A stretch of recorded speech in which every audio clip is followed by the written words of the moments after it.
Broadcasting from their world headquarters in Texas, it's the Arcade Repair Tips Live Show. The show that discusses arcade repair, restoration, news, and more. Now, here are your hosts, Tim and Jonathan. Well, hello everybody, and welcome to episode 46 of the Arcade Repair Tips Live Show for December 2020. My name is Jonathan Leung, and I'm the producer, director, and editor of the Arcade Repair Tips video series. And joining me today, as always, is Mr. Arcade Repair Tips himself, Tim Peterson. Tim, how are you doing? Hey, John. Fine. Good. I think we're getting a little echo there, Tim. Sorry about that, guys. Just a little technical glitch. I think we're okay now, but we're so glad to be with y'all. Tim, final show of 2020. Hard to believe, right? Yeah, 2020 needs to go anyway. That's right. I feel like this year has lasted a decade. But we are continuing to plow along here, guys, and we want to thank you so much for joining us tonight. Tim, we have a lot of exciting questions from all of you guys out there, and so we're very excited and pumped to get started with all of this. But Tim, before we do that, how you doing? What's been going on? I'm doing okay. I'm feeling a little high right now. I'm in a small room with a bunch of Bondo drawings. Yeah, all we see is, I think, the mad scientist thing behind you there. But, yeah, explain to everybody what you're really doing behind the scenes. So, I had a guy that owns a storage unit, lockers, and somebody evidently didn't pay their fee. And looked like they had a 60-in-1 cocktail that they had built. And they were trying to build two more. So one was like 90% done and looked really good, and the other two were basically just wood cutouts. So I'm working on getting all three fixed for him. He's going to keep one, his friend's going to keep one, then he's going to sell one.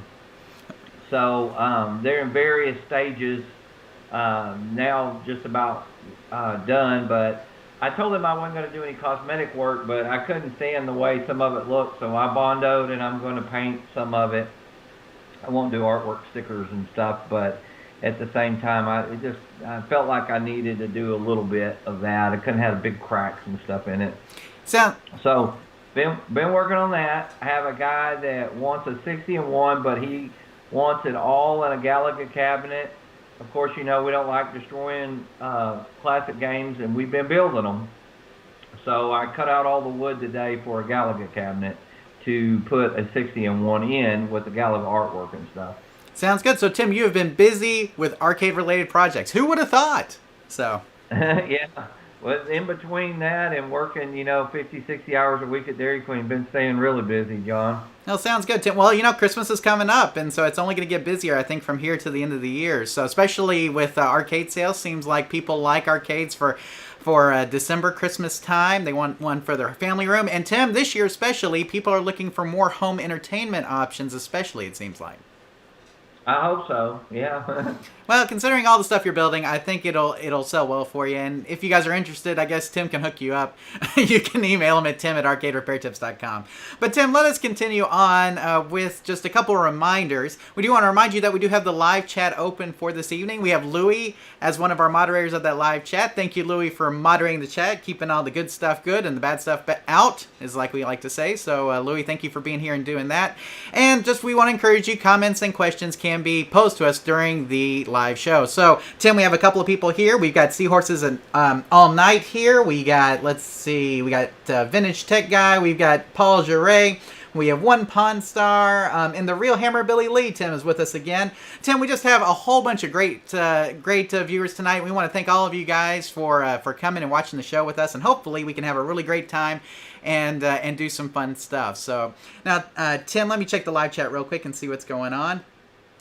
Okay, I think actually we may be getting to some of these questions here in a bit that are already in the live chat, so we'll talk about that here in a bit. But, Tim, anything before we get started? Yeah, we are opening Christmas presents tonight. That's right. Oh, Tim, thanks for bringing up the teaser. Yes, so obviously this is the December episode, and so we will be opening some Christmas presents. Tim, I think I got yours right down here. You've got mine somewhere in your scientific room there with the Bondo and everything. Let's see. Oh, I got it? Oh, I can't see it. It's invisible. Oh, there it is. We got it for a second. Okay, some of the clipping on the thing. We'll take care of that later or something like that. There it is. I saw it for a sec. There it is. So, Michael Bloom is here with us as well, Tim, and Steve as well. So they're all here. We got just a great group of people. But Tim, yes, Christmas gifts are going to come near the middle of the live show tonight, so make sure you stay tuned for that. Tim, we always do arcade or tool related Christmas gifts between the two of us, so hopefully people will be excited about that. And Tim, we also got a Christmas gift from a viewer that we actually got about a month ago. And this is from YouTube Punk. For those of you guys, we've talked about YouTube Punk quite a bit, but he sent one in a month ago. Tim, I did open it just because I wanted to, just make it easy to open whenever we opened it, but I don't necessarily know what the contents are inside, but I can tell you that it came from Paradise Arcade Shop. So already I'm excited, right? Yeah, that's always good. There you go. So Tim, without any further ado, let's go ahead and work into our first question. And this first one here is from Tom. And Tom says, "Hello, I have some slight discoloration fading on the bottom right of my Donkey Kong monitor. I replaced the monitor a while ago with a new one. Would a cap kit fix this discoloration? It's weird that it's just in the bottom right, about 10% of the monitor and not the whole thing. Thanks in advance, Tom." So Tim, this is actually where our title for the episode comes from. My Donkey Kong is a weird color. So obviously Tom has a Donkey Kong that has some slight discoloration, but only in the bottom right-hand corner, not so much in the rest of the monitor. So he poses the answer that it may be a cap kit. What do you think is causing the discoloration, Tim? Is it a cap kit or is it something else? It's probably something else that it's become magnetized and it needs to be degaussed.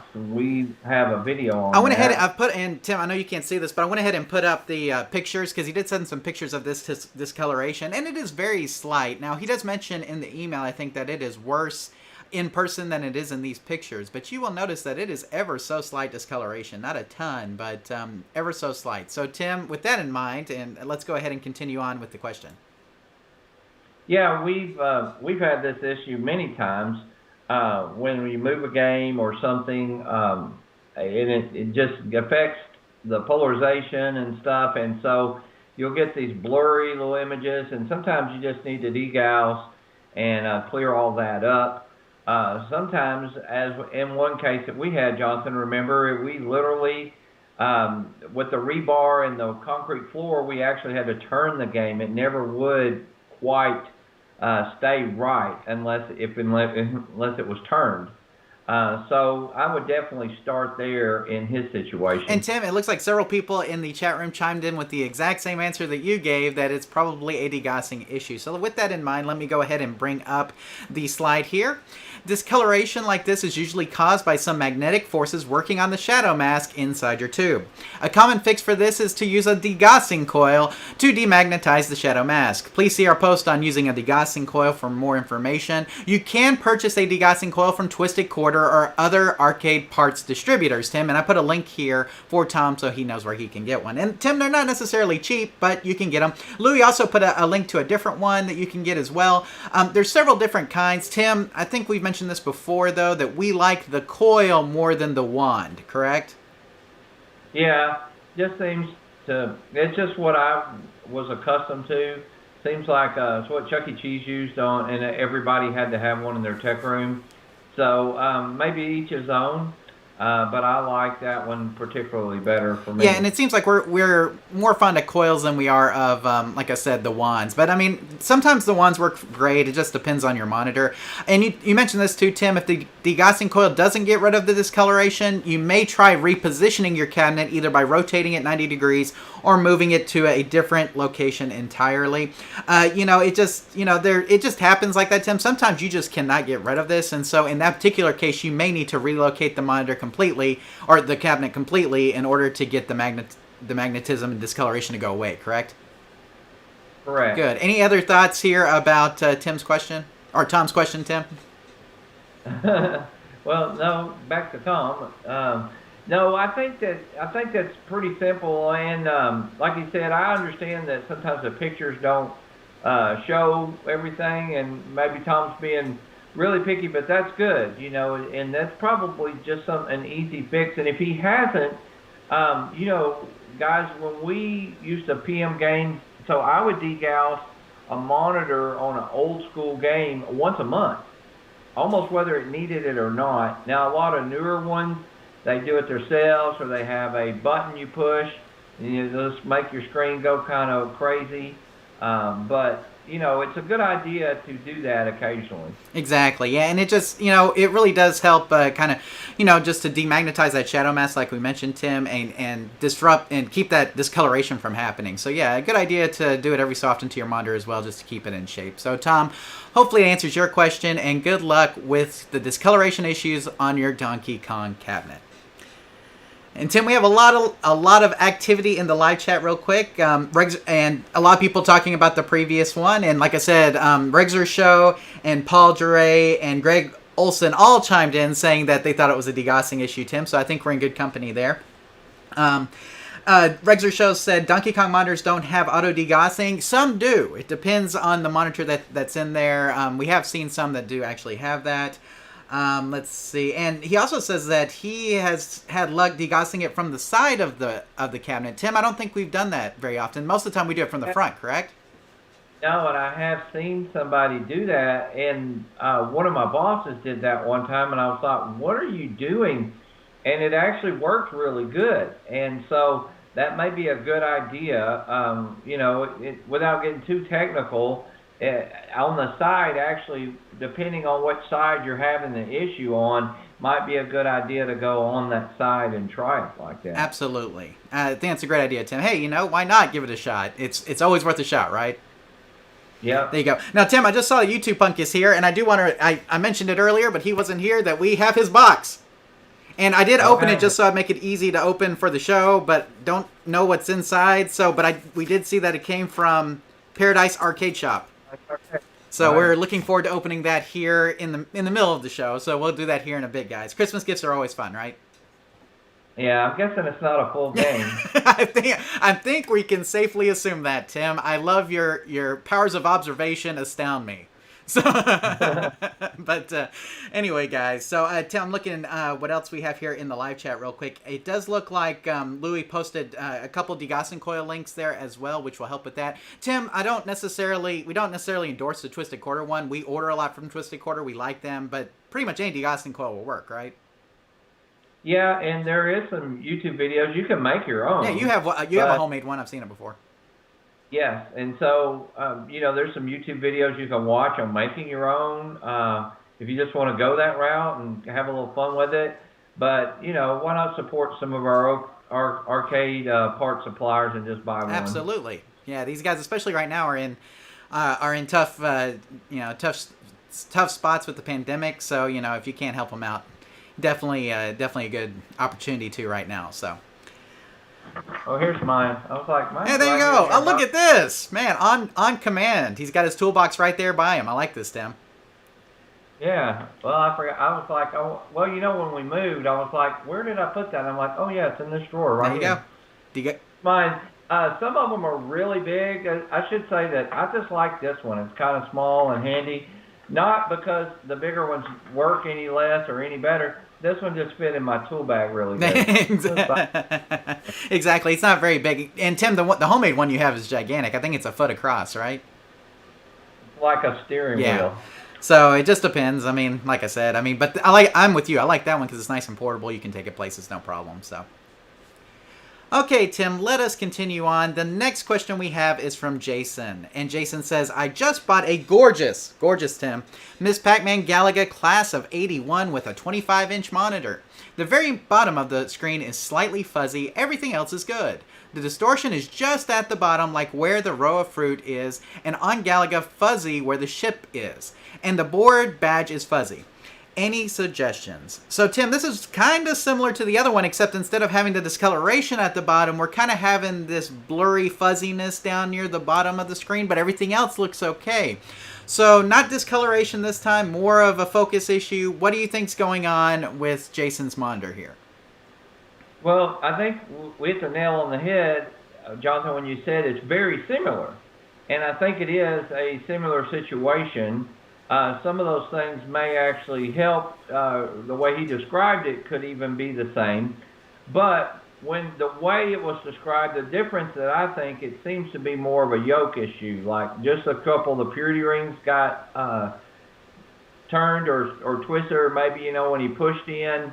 I don't know. It's always like we don't get the background story all the time, John, but it probably is more of a ring problem that just got out of a line just a little bit and is causing some of that at the bottom of his screen. Yeah, and Tim, part of me wonders, though, if this may, you mentioned the convergence, purity rings, but part of me wonders if this may be more of a full yoke adjustment. Like, he may need to... like try to push it on a little bit more and may need to shim it up a little bit around the edges. And Tim, Ingvar Carlson has a great document that he allowed us to post on our website about setting up an arcade monitor that kind of goes through the process of shimming up a yoke. And it sounds more like it may be yoke position that's causing the blurriness. Convergence rings and purity rings may be part of that too, like you mentioned.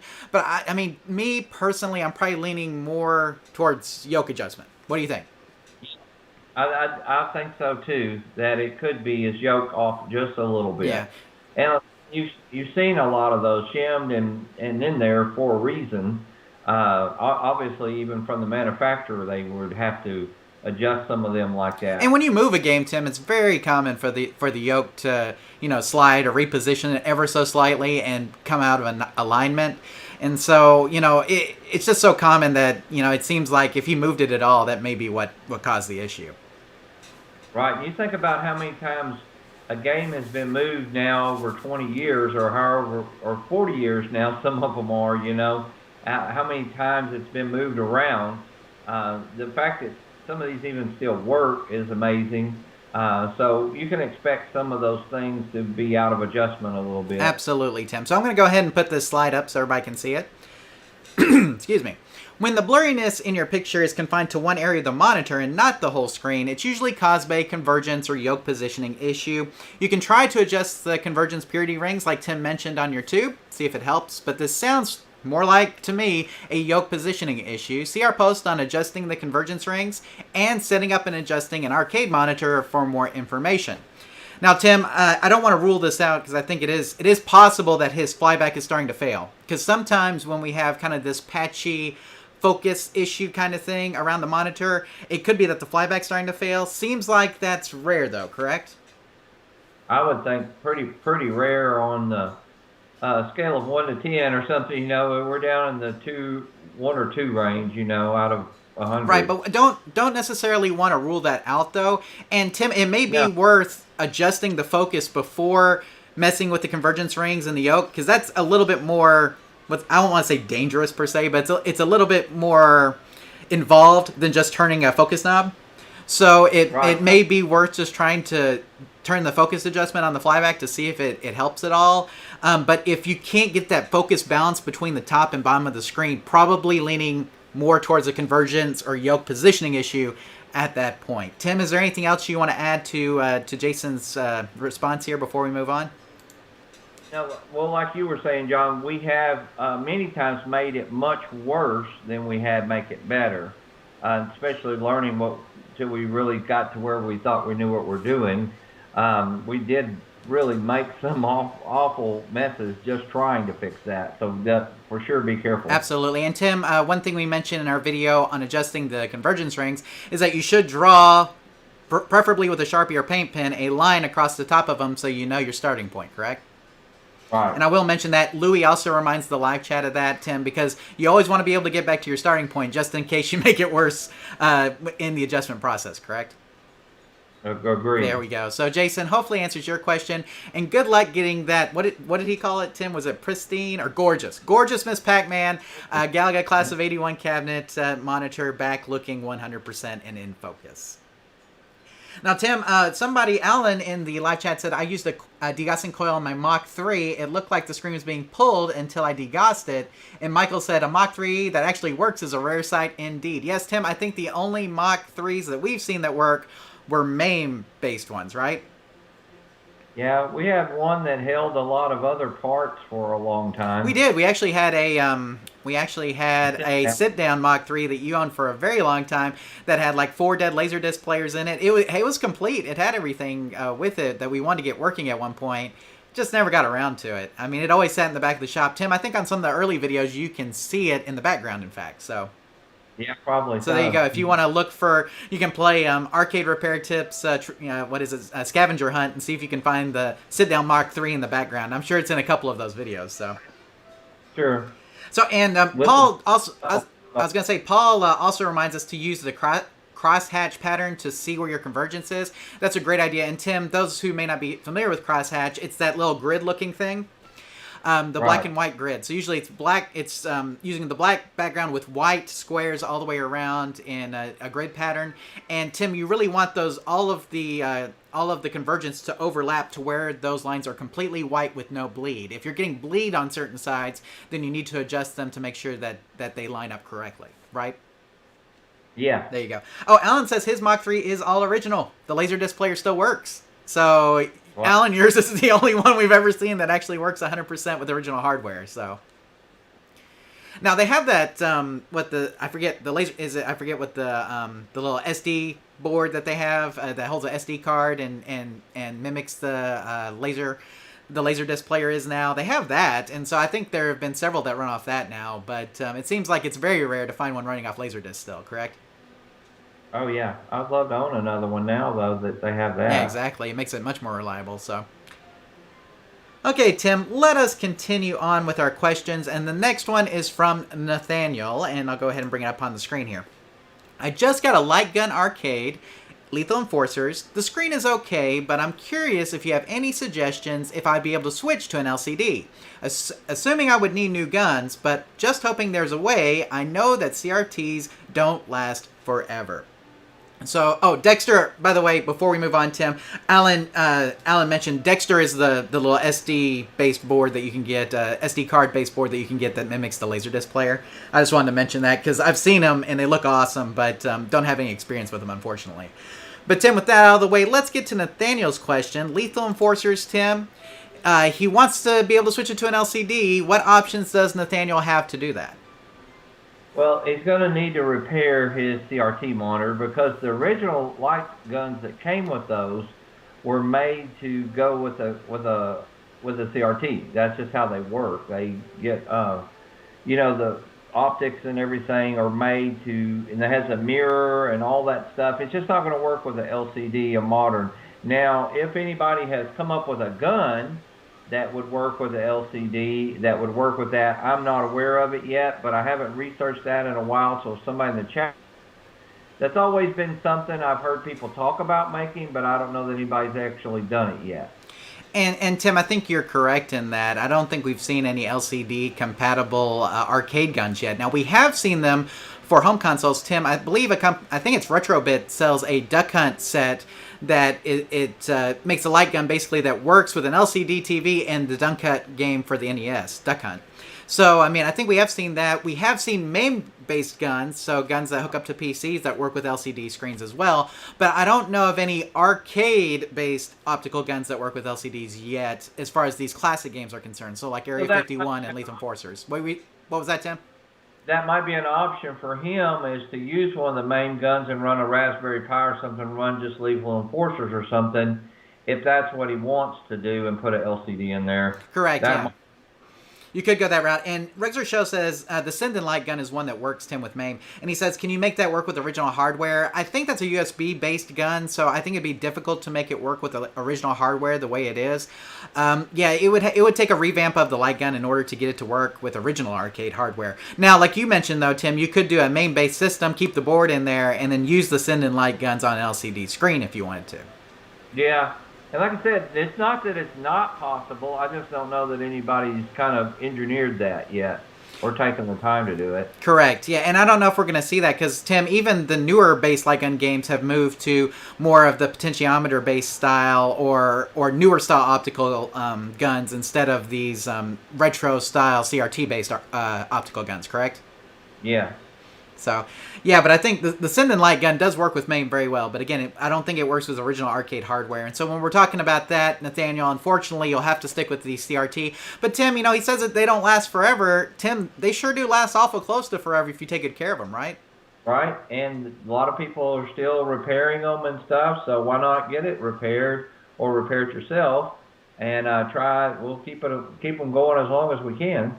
Absolutely. So, Razor Show says that Sinden is being used by Arcade 1-Up for their Big Buck Hunter. So obviously, now you got to remember though that Arcade 1-Up is still running an emulated version of Big Buck Hunter, and so that USB interface is of course going to work because it's all emulated anyway. But for non-emulator based systems for original arcade hardware, I don't know if there's a good optical light gun alternative as of right now. So if somebody knows of one, please let us know though. So, Tim, I'm going to go ahead and throw up the slide here. So, Lethal Enforcers is a game that uses optical light guns. These guns were specifically made to work with CRT monitors, and as such, they do not tend to work with LCD monitors. While there are optical guns that work with LCD monitors and PC-based emulators, we don't know of any that are designed to work with traditional arcade hardware. With that said, CRT monitors can last a long time and are easily repairable in most cases. Yes, the tube can go out, but that's rare, and swapping tubes is still a viable option, provided you have a good donor tube. If you can find one, Tim, then you can always go that route. But, Tim, it's not bad keeping CRTs running, Tim. The vast majority of the games in my game room here, in fact, all but one of them are CRT and are still running strong, so if that tells you anything. So, we're still alive and kicking here in the CRT realm. Yep. So they last a long time, especially if you're only playing them occasionally. Now, if you have a game out on route that has a CRT, it may be a little bit different. But even then, Tim, as you know, most of the time if you have a problem with a CRT monitor, it's going to be in the chassis. You can fix the chassis. You can even replace a chassis. Tubes, you can swap if you need to. Yes, it's a bit of a hassle, but it's possible. So there's always options to keep that CRT monitor up and going, correct? Correct. There we go. So, Tim, any more advice for Nathaniel here? No, I don't think so. I would love to, if anybody in the chat room has any ideas. I know that sometime or another, I hope somebody's going to come out with something like that, but I haven't been aware of it. Yeah, and YouTube Punk says the aim track, but I think the aim track is also the same way. I think it's a USB-based light gun made more for PC-based systems. Like I said, you could always do that. You could throw a PC in your cabinet and run the game. Since you have the original arcade hardware, technically that would be legal for you to do. But again, it's not original arcade hardware at that point, correct? Right. So there we go. So, Nathaniel, hopefully answers your question. And just have fun with your Lethal Enforcers while it's working. And if you do have an issue with it, let us know. Again, CRT monitors aren't bad to repair if they need to be. So good luck with your future repairs. And let us know if you have any issues with your Lethal Enforcers in the future. And let's see. We have you. Paul Duray says CRTs forever. So there you go. Of course, that would make sense coming from a guy who repairs them. YouTube Punk says, my wife doesn't like the fact that I've got 4 CRT TVs in the garage. Will you just tell her that we said it was okay there, YouTube Punk, right, Tim? Yeah. In fact, you should have 10, right? At least. You need some donor tubes. What happens if your tubes go out? You got to have some tubes around. Right. 3 or 4 is nothing. Yeah, exactly. Man, you're light. We know guys that got 20 in their garage, you see. Pat Dennis, is that one, Tim? Yeah, for sure. So there we go. Let's see. YouTube Punk says CRTs for life, hashtag there. So let's see. Greg says, yeah, I need a good black 19-inch CRT for the top of my Dragon's Lair. Cost has gone way up. Yeah, it has. So if you're looking for a new or a slightly used, gently used 19-inch CRT, they are expensive to get nowadays, right, Tim? Yep. Yeah, they're not making them anymore, so you kind of have to get what you get. Let's see. Oh, Paul says he just cleaned out a motel that wanted all their CRTs gone. He scored the mother load, Tim. Wow. Just think about how many donor tubes you got there, Paul. It's awesome. I'm just also thinking about what motel just now did that. Probably not the kind that you want to stay at. No, just kidding. Hey, it's expensive, Tim. If you're an independent hotel owner, to replace all your TVs, the cost is quite a bit, right? Oh, I'm sure, but I would have done that about 10 years ago, probably. Well, still, hey, good score for Paul, and hopefully you'll have some good donor tubes out of that lot. So if not, hey, Tim, on the other side of this screen that I'm watching all you guys on is a CRT TV. I've got several of those in storage as well. I love them, Tim. Can't get enough of them. It's the only way to game if you're gaming old school. So. And right behind you is a big LCD on the wall that you watch football on. This one up here, that's right. Yeah, I've got one up there too. But I watch baseball and football on my CRT sometimes. It's got a Roku hooked up to it with RCA cables, Tim. Yellow, red, white. So I'm telling you, high quality connections. So That's kind of like that game we just worked on, huh? That's right, exactly. Now, YouTube Punk says the kind of hotel that has CRT still, Tim, is the ones that charge by the hour, is what he says. Yeah, I believe that's right. So, there we go. So anyway, Tim, I think it's time to move on. But yeah, CRTs rock. CRTs for life. We love CRTs. But hey, nothing wrong with putting an LCD in either, just as long as it's not in an optical light gun game, right, Tim? Correct. There we go. So. That's going to help. And with that said, let us move on to Marcel's question, Tim. And he says, hello, I just acquired an old Street Fighter 2. I have installed a new JAMA harness and rewired everything. I have power to the CRT through a transformer, but when I turn the cabinet, there is not activity on the monitor or chassis. I do hear some clicking and ticking, though. I think that's what he meant to say, though, but he said thought. Do you have any recommendations for a fix? I am thinking about converting this to an LCD monitor instead. Thoughts? Okay, so Tim, we've got clicking, ticking monitor here. So obviously we're having monitor issues. Now he has two questions in his little thing here. Let me see if I can see it. Do you have any recommendations for a fix on this monitor? And what do you think about converting it to LCD? So Tim, first one, what recommendations do you have for a fix? Now Tim, I did put the picture up there for a second, and I think we identified that it was a Hantarex MTC 9000, correct? Yes, that's exactly what it looked like. That brought me back to a lot of those early 2000s, late 90s games for Chuck E. Cheese. And every one of them, we always say there's usually ticking is not a good sound for anything. It's either a bomb or time's running out or whatever. Ticking noise like that usually indicates something in the high voltage area starting to fail, and that sometimes it's just a filter cap. Or I remember that Hantarex in particular had a cap right in the middle that you could almost track it down to. You could even feel it ticking on there, and so that's when we replace that. A lot of times that would take care of that, so just one cap would do it. But if a cap kit doesn't work, I'd definitely look at the hot on it and probably go from there. Now, Paul said it looks like a Cortex as well. And yet, to me, Tim, some of the Cortex and some of the Hantarex is really hard to tell the difference between. But in any case, I mean, you should be able to get a repair kit for this that includes like a cap kit, a flyback, and a hot, correct? Yeah. So, and I mean, it sounds like more of a high voltage issue to me. What are you thinking? That's what my original thought was, that it was something in that high voltage area, except for, like I said, I do remember a ton of those being a cap right in there, more like a filter cap or something, right in the middle of that chassis. Just first glance when I saw that picture, it just brought back 2 or 3 times. What was that game that we had, Jonathan, with the cops where you tried to pull them over? Tokyo Cop? Tokyo Cop. One of the funnest games we ever had. We should have kept it. That one had that same issue, and that looked like a similar monitor. Could be a Cortex.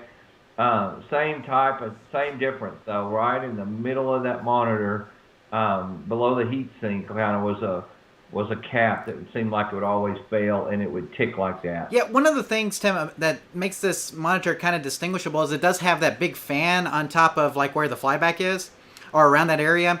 And I've seen Cortex with that, and I've also seen the Hantarex with that. So, I mean, to me, it looked like a Hantarex. I know Paul's saying Cortex. I've seen both of them with that big fan on top, and I'll show you what I mean. I'm going to go ahead and bring up the slide here.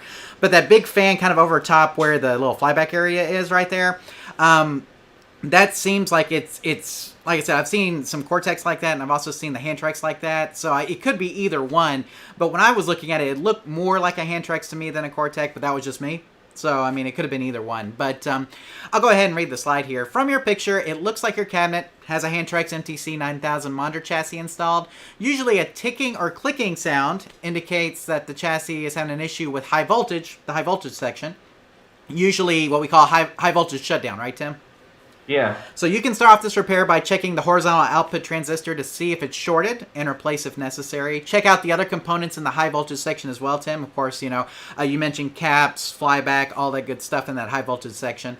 Now, Tim, it's probably a good time, considering how dirty this thing looks, to go ahead and do a rebuild on the chassis. If you're going to take it out and do some work on it anyway, you might as well just go ahead and rebuild it. And so Bob Roberts does sell the repair kit for the Hand-Trax, if it is a Hand-Trax, for $33 plus shipping, Tim.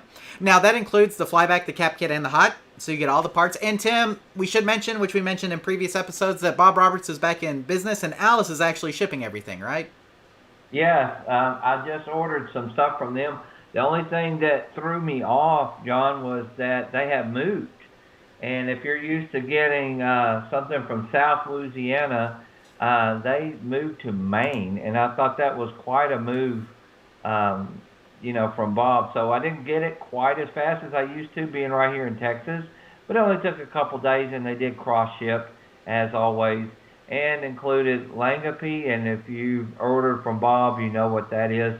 I think I'm pronouncing that right. Yeah, is it? I always think it's Long Yop.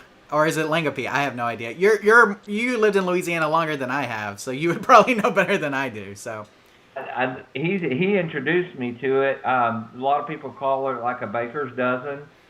Getting more than what you pay for is always. So I still got my probably some kind of French like La Nappe or something. Somebody that knows how to pronounce it, spell that out in the chat room maybe. There you go. We need some phonetics on that, right? Yeah, Langapi is as close as I get. There you go. So now, Tim, we should mention that with Bob Roberts, a lot of people have kind of a frustrating time ordering from him. So, Tim, the way you do it is you send them an email with what you want to order. They send you back an amount that's gonna cost with shipping, and then you write a check and literally put it in the mail and send it to them. And Tim, if they know you pretty well, they'll cross ship it, correct?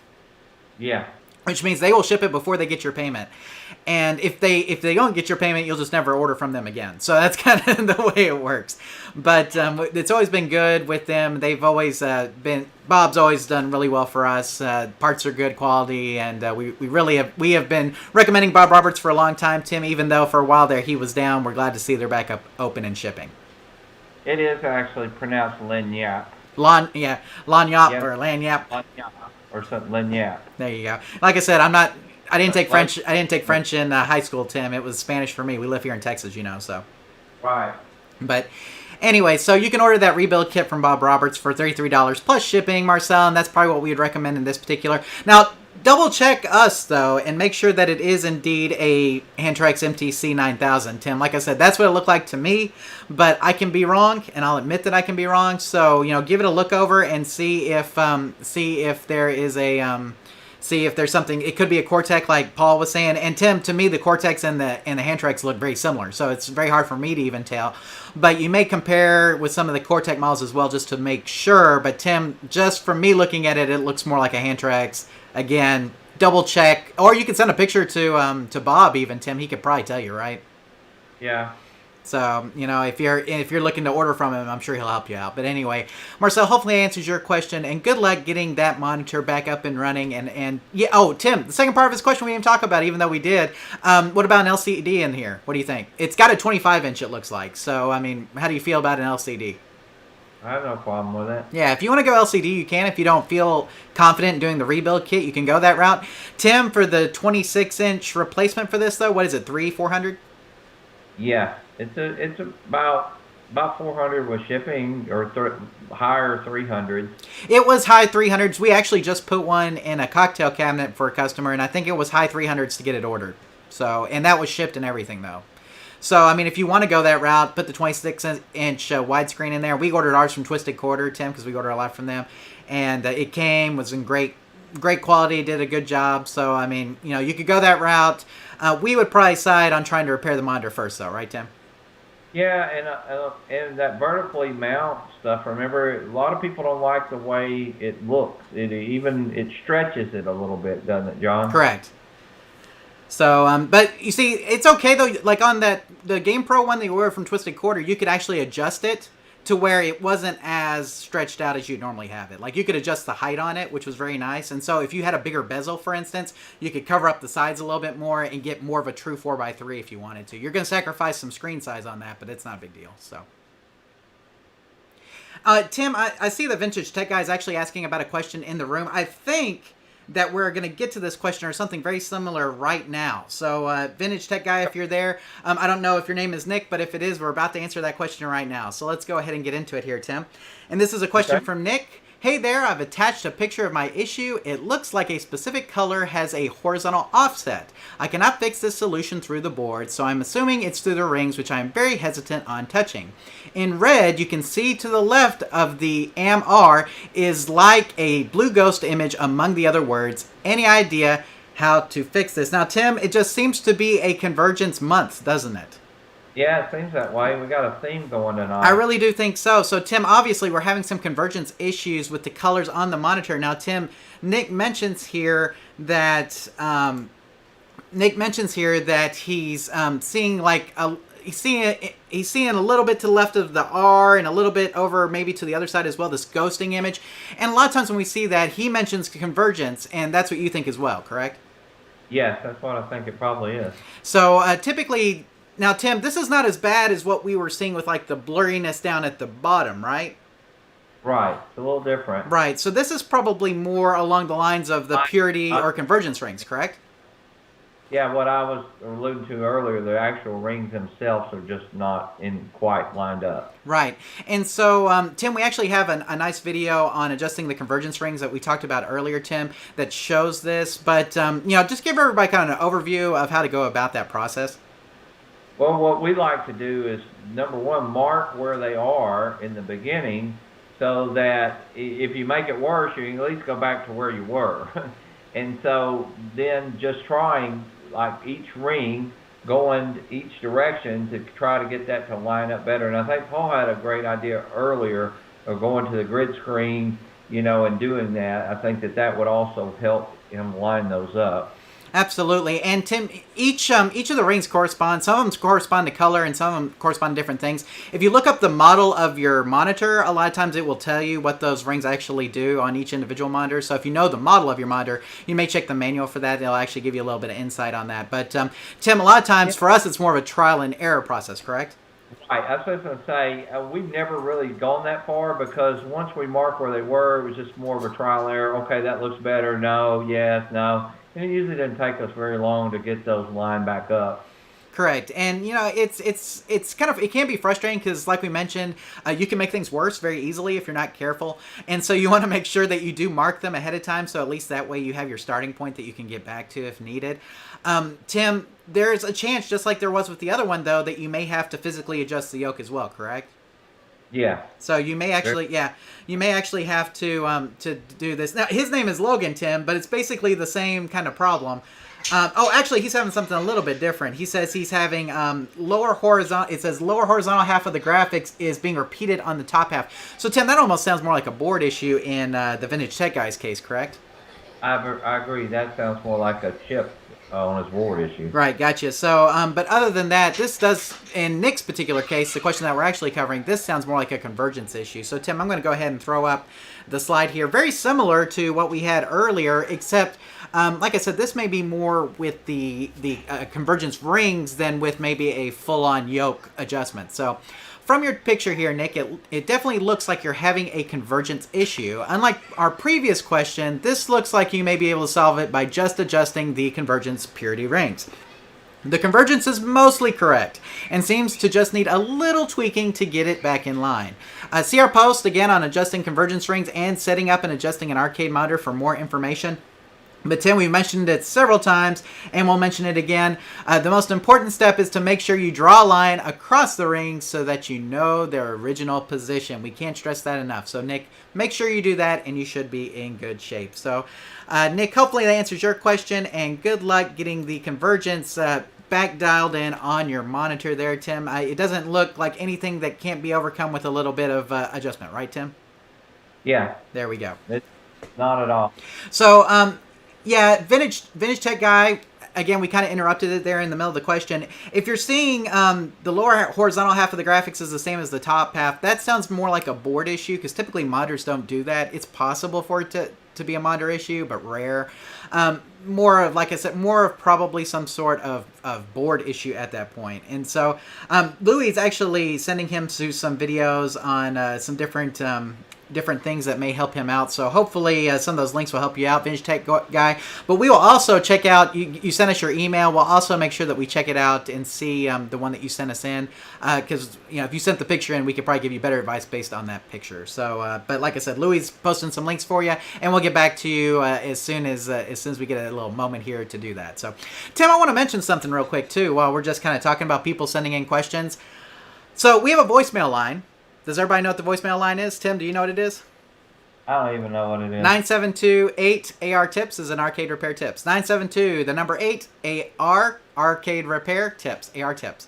So if you leave a voicemail there, we try to get back to you, but a lot of times we don't. Tim, I have been texting people from that line because it's way easier. So than taking the voicemails, because the voicemails I have to listen to, and then I have to call them back, and they may not be there. So what we've been doing is we've been taking the voicemails, and I've been texting people back. So if you want to send in your question that way, you can. Text us at 972, the number 8, AR tips is an arcade repair tips. That's 972-827-8477. Look at that, Tim. I have it memorized. So we used to say it all the time on the show, but we stopped doing it because it was just so hard to keep up with the voicemails. So now you can text us 972-827-8477. So if you want to do that, you can do that as well. There has been a couple times we're out in the shop working, somebody called and we answered it. That's true. It happens sometimes. A lot of times it's hard for me to answer the phone, though. We both have full-time jobs. So if I'm at my work, I'm probably going to answer your question. But here's the thing, Tim. If I get a free moment, I may text you back, right? There you go. So there you go. But anyway, guys, so 972-827-8477. You can send in your questions via text. Tim, I should mention I'm extremely tired. And I don't know if that's coming across on camera, but I have been on the quest for something, and we'll talk about it in the after show. But it has involved staying up many a late night trying to obtain this item. So I don't want to give away what the item is. You have to stay tuned to the after show. But if you've been keeping up with the news at all, you probably already know. So, but I have been trying to obtain 2 of these for my sister-in-law and for a friend.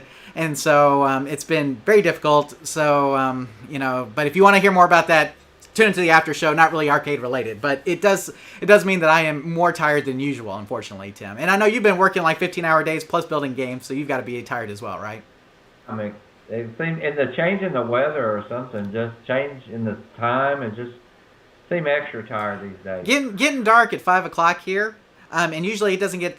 Like during the summertime, it doesn't get dark till 9. Plus, Tim, cold weather, and I know we're going to say cold weather. It's 42 degrees outside. Tim, for Texas, that's freezing. So, yeah, we're like in a blizzard over here. Exactly.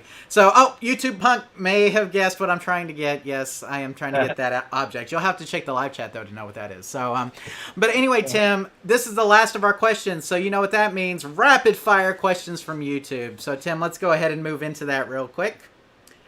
So our first question is from Matthias, I guess is how you say it. Can you safely clean the back of a monitor with a cloth when it is not discharged? Just the back, not the actual monitor chassis. Then we have one from John that says, hey man, I have a RoboCop. I need to wire the monitor up. I have the power wire, but I am not sure how or what to connect it to. It's not even cut yet. It still has the wall end on it. So John trying to hook up a monitor into a RoboCop that has an actual plug on it, Tim. And then we have B, and that's all he left for his name, but he says, I have a Valley Cougar dart game with Honest Ernie, and it doesn't always register my coins when I enter them. It's like it picks and chooses when it wants to give me credits. What should I do? So, Tim, let's take these rapid fire one at a time. The first question is from Matthias, and he says, can you safely clean the back of the monitor? And Tim, I'm assuming he's talking about the tube. Yeah. But can you safely clean the back of a monitor with a cloth when it is not discharged? Just the back, not the actual monitor chassis. Well, you can do it, but it's probably not the recommended way that we would do it. Yeah, we would recommend a discharge for sure. We should say that up front. It's better to discharge it if you're going to clean it, but you can do it without discharging it, correct? For sure. You just have to be really careful, but it said not very recommended. Also, just using a cloth, there's not really anything wrong with that. There's just other things that we found. Just a canned air or compressed air seems to work better, blowing it off, or a really light, soft, gentle brush. You might have heard me mention it before, Jonathan. I like the makeup brush like my daughter likes to use. Right. Those work pretty good. You got to be careful. You don't want to scrub on that too hard. And Tim, a lot of times, I mean, we've done this before. We talked about this for Simple Green. If you discharge it, of course. So you discharge it, you spray some Simple Green on it, and leave it for a little bit. Wipe it down. You can do that, but you have to discharge it if you're going to do that, right? Yeah, you need to discharge it anytime you're working on any kind of monitor. Exactly, but you can get away with with not discharging it if you just use some canned air and maybe some sort of brush. You mentioned like a makeup brush. I like the anti-static brushes that you can get, Tim, to just kind of do it with the plastic handles. So technically, you could clean it with something like that without discharging it. But Tim, most of the time, we're going to recommend a discharge, correct? Yeah, why not? It just takes a second, to go ahead and discharge it and try it from there. That's exactly right. Now, John Tim has a RoboCop, and he wants to wire up the monitor, and it sounds like the monitor has a physical plug on it. And so he wants to put that in, but he's not sure exactly where to connect it up to. So how can John hook up the power to his monitor in his RoboCop game? Well, we like to use, Bob Roberts has a diagram, and I know you got that in the slide, John, where you can show him, and that'd be a good way to start. But surely there was a monitor in there at some time, and so there has to be AC power going up there, and that's where you need to tap into those. Now, we like a monitor, we don't want to just wire it up straight. You need to put a Molex connector or something where you can at least unplug it in case you ever have to work on the monitor or take it out of the game. So I don't know that we've ever shot just a specific video like that. But if he has more questions about that, he could ask further questions. But you got to tap into it somehow, and Bob Roberts' site would give him at least some idea of where it should end up. And I'm going to go a step further here, Tim, and tell him about that diagram a bit. Tim, we recommend the power distribution block, which basically distributes the AC power throughout the game. But Tim, if you don't have that in your arcade cabinet, if your monitor already has a physical plug on it, you can just cut that sucker off and splice in anywhere there's AC power, correct? Even up to your lights up top probably have AC running to them. As long as it's 115, something like that, 120 volts AC. If your monitor has a plug on it, it was designed to work without an isolation transformer, so you should be able to tap in anywhere there's AC voltage. Correct, Tim? Correct. There we go. And then, Tim, Valley Cougar, this is from B, Valley Cougar Dart Game, Honest Ernie, doesn't coin up all the time. What's going on? Well, if it's doing it some of the times, there's a couple things. There's probably a wiring issue or cold solder or something if it's wired up to the switch, or the switch is getting caught or something's going on. It's not making. We've had to tweak them just a little bit with a pair of needle nose, bending the switch ever so slightly so that it doesn't take as much. You'll hear it click, and you want to make that, bend it closer to the end of the switch. Not the end that the coin hits, but the opposite end that pivots. As close to that as you can so it doesn't take as much to make that. Probably just needs a little bit of tweaking there, or a wiring issue or something that is associated with that. Correct. So, Tim, I think we covered all of the questions in this YouTube rapid fire section, Tim, so let me go ahead and put up the outline here. Matthias, yes, but we would not recommend a cloth for doing it if you're going to do it without discharging it. Try some canned air and maybe an anti-static brush instead. But Tim, really the best way to do it is to discharge it, Simple Green, wipe it down, and then you're in good shape, correct? I agree. So there you go. John, wiring up games, we like to use the AC wiring diagram that Bob Roberts has, and there's a link to it here as well as down the show notes. But like we mentioned, just cut the plug off the thing and then wire it anywhere there's AC power, right, Tim? Yeah. I mean, it could be to the marquee light, like Tim mentioned. Most marquee lights just use straight AC power from the power from the wall. You could wire it up to an AC filter line. You could wire it up to your power supply, right, Tim?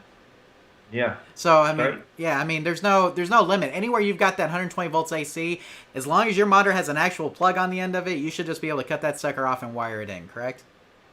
Yeah, worst case scenario, we did mention you could actually run it out of the back of the game and plug it into the wall. Yeah, you could have a power strip, or you could plug the power strip inside the game, plug the monitor into it, and run the cord for the power strip out of it. Right. Seen that a lot. We try to eliminate as many wires and stuff as we can. Absolutely. So, but yeah, so you have a lot of options there. Just make sure that you connect the AC line, AC neutral, and floor ground to a AC line, neutral, and floor ground in your cabinet. And then B, like Tim mentioned, probably either a switch or a wiring issue. Now, Tim, you mentioned bending up that switch wire a little bit, which does help. and also checking the wiring with the multimeter, making sure that's working properly, and also checking the connection between the board and the switch is very important, correct?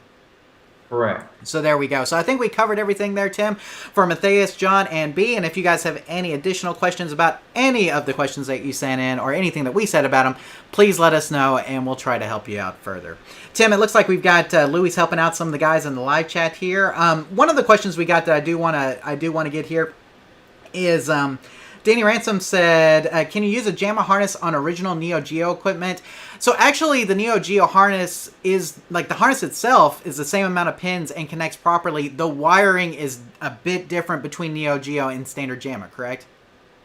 Yeah. So we have the pinouts for the Neo Geo scheme at arcaderepairtips.com/neogeo.html, and you can compare those to the standard JAMA harness, which is at arcaderepairtips.com/JAMA.html. Excuse me. So if you go to those, you can actually compare the difference.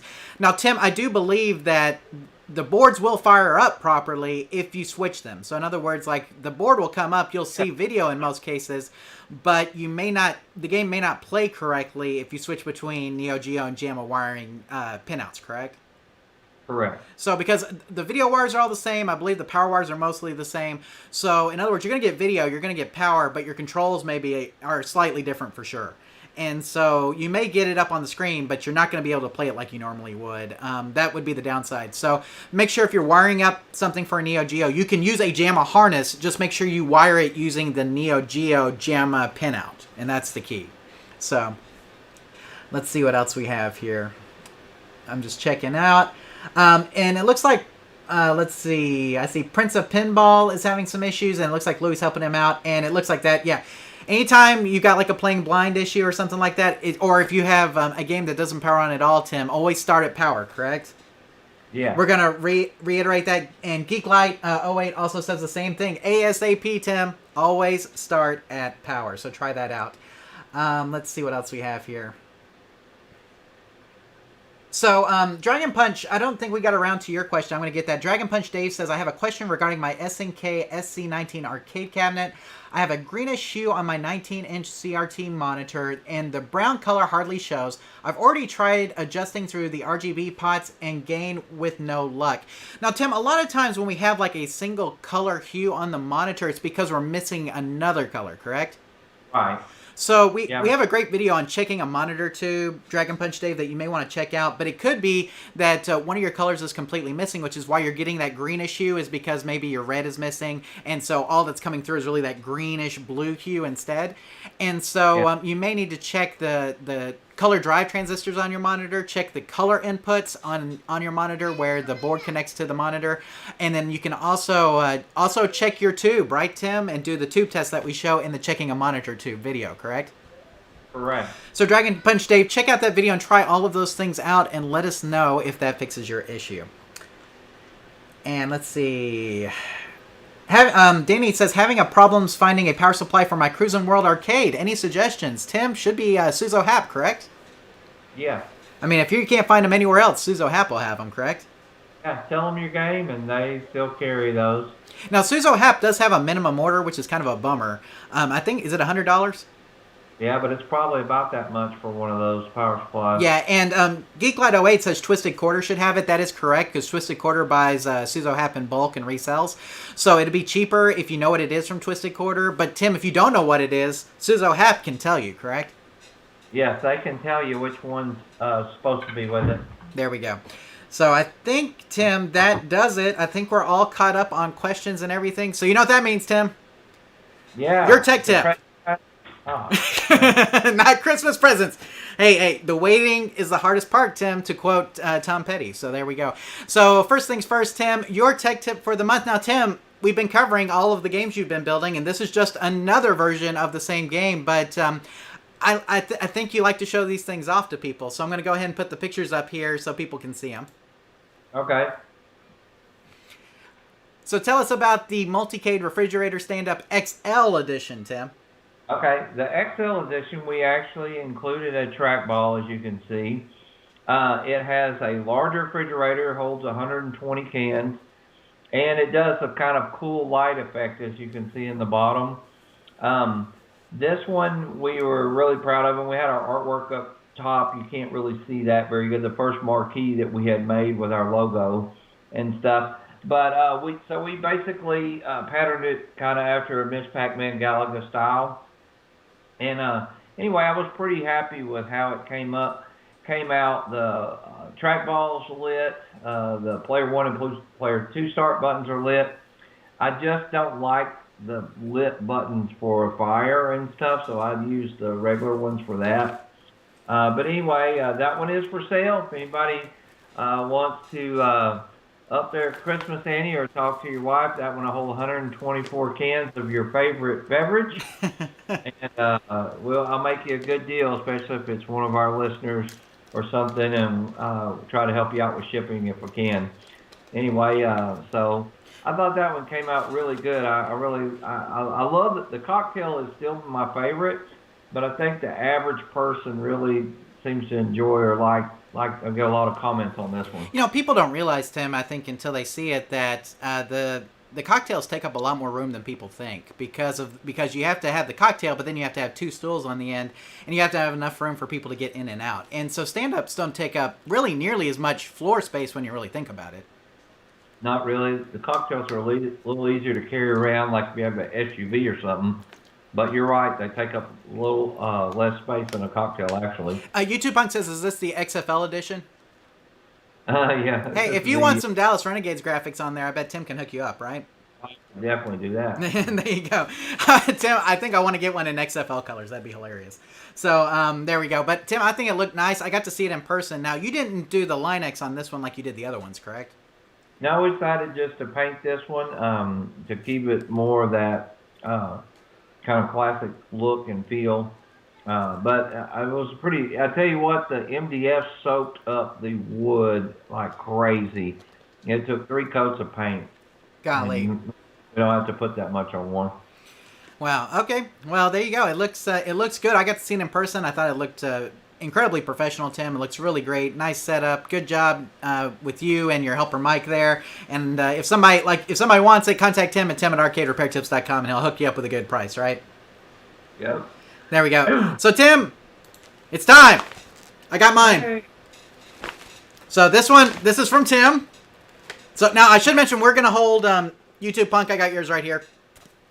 So I'm gonna hold that one. We'll do that one last. So Tim, do you want to go first or should it be me? You go first this year. Okay, I'll go first this year. Okay, let's see here.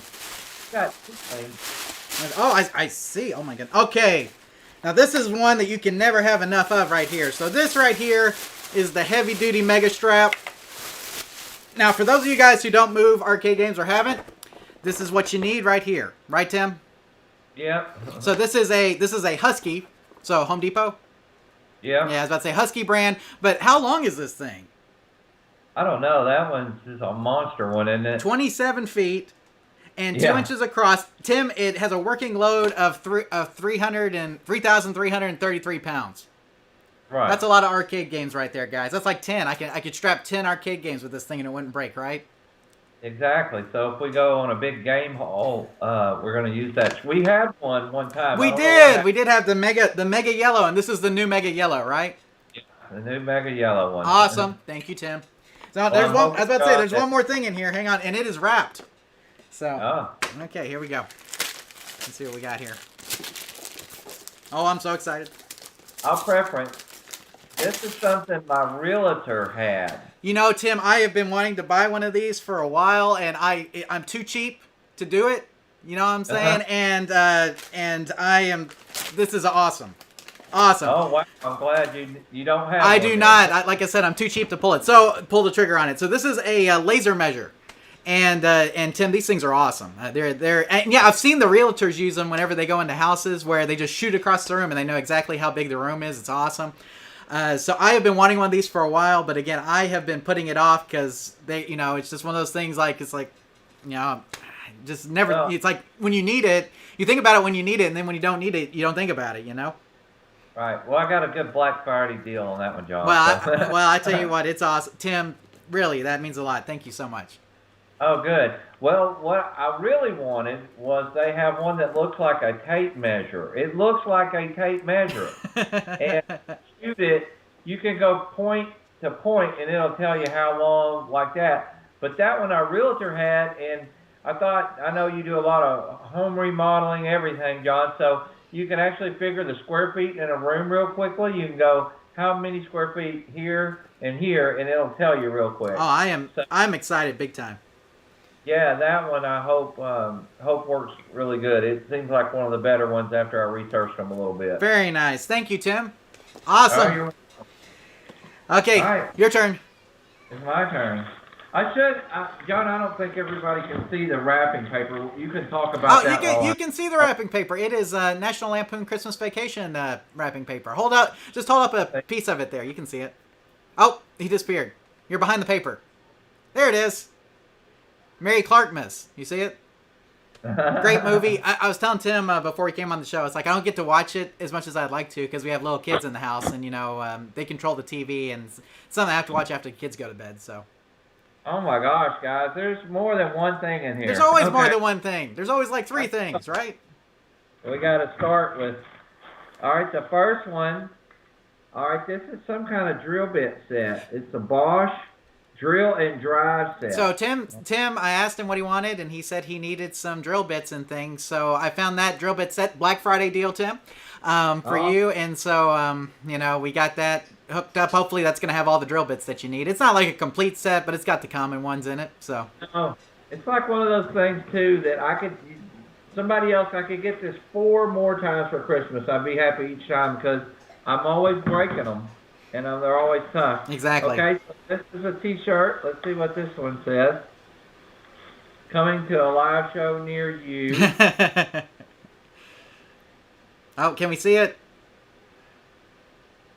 Oh, there we go. Oh, kind of. Oh, there it is. It's an Incom T-shirt. Incom. As in the company from Tron. Yeah, Incom. That's the kind of shirt that you wear around and, only people who know get it. Right. You know what I'm saying? It's like 100 people are going to look at that shirt, but there's going to be one person who'll come up to you and say, Tron! And then you'll know that guy. Yeah, exactly. And last, but certainly not the least, if I can get in here with it. Oh, there it is. Pac-Man Monopoly. Yeah, my Monopoly Pac-Man game with the mini arcade included. So this is the really cool version. Can y'all see that? Yeah, I can see it. The mini arcade is included inside. And it's probably one of those things now I'll have to decide, am I actually going to play it or I'm going to keep it unopened?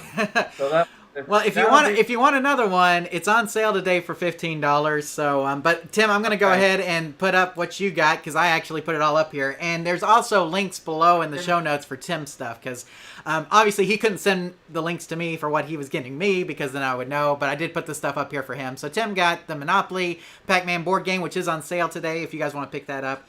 And then the Incom Retro 80s movie shirt, which, like I said, only people who know will actually mention something about it. But it's always good to see that. And then the Bosch mixed bit set, which, like Tim mentioned, you can't have too many bit sets, right, Tim? No, and that's a nice one. So, but hopefully that's all going to be great for you, Tim. I wanted to get you at least one thing that you actually wanted, and so that's why I got the Bosch bit set. And the other 2 things, of course, like I said, you can always use more shirts for the live show, and then hopefully the Monopoly arcade game will be played around your house. Tim, our New Year's Eve thing is always to play board games, so... So maybe you and your wife, or if you have the kids at home, you guys can all have a rousing game of Pac-Man Monopoly. So awesome. Thank you, John. There you go. Oh, Delusionals Arcade's here now, Tim. What's up? You're just in time for us to open YouTube Punks. Tim, any guesses? Paradise Arcade Shop. That's what we know. Well, it's not huge. So I'm going to guess some kind of score save maybe, or you see, I was thinking maybe a joystick. I mean, it's kind of that size box. Yeah, you know. That's gonna guess. Let's see what else we got. Hang on, it could. Let's see. That could fit in there. Okay. Multimeter. I don't know. So I'll open it for both of us here. Okay. Okay, I see some wires. So we have wires. Okay. And let's see here. Oh! Tim, I think this kind of goes in line with the the little the laser measure that you got me. Things that are too expensive that we never buy because it's like it's hard to remember. But Tim, a Crafty Mech test pattern generator. Oh, wow. So for those of you guys who don't know what this is actually a device that you hook up to a monitor to do testing with, and it comes up with all of the great test patterns, like the crosshatch pattern that Paul Duray was talking about earlier, along with some other ones. Tim, this is something we've wanted for a while, but we just could not get around to actually purchasing. So, man, this is a very, very nice gift, YouTube Punk. So thank you so much for sending us one. Wow. Is all I got to say. That's very awesome. I don't know. Overwhelmed with gratitude. YouTube Punk, very awesome. Thank you. And needed something we didn't have. Exactly. And this is something that we've been needing for a very long time. Something we wanted to invest in but just never did. So you know what? We'll have to shoot a video in his honor of using it. Show people how to use it or something. We'll do that one of these years. After one of these years, absolutely. But this is definitely something. If you work on monitors at all, this is something that you should have in your toolkit, right, Tim? Yeah. I mean, because sometimes you need to test a monitor. You don't have a board around, or your board doesn't have the right patterns to test it with, or whatever the case may be. This thing will make sure that your monitor's dialed in. It's a great thing, and we can't thank YouTube Punk enough. Thank you, YouTube Punk, for this. Very thoughtful.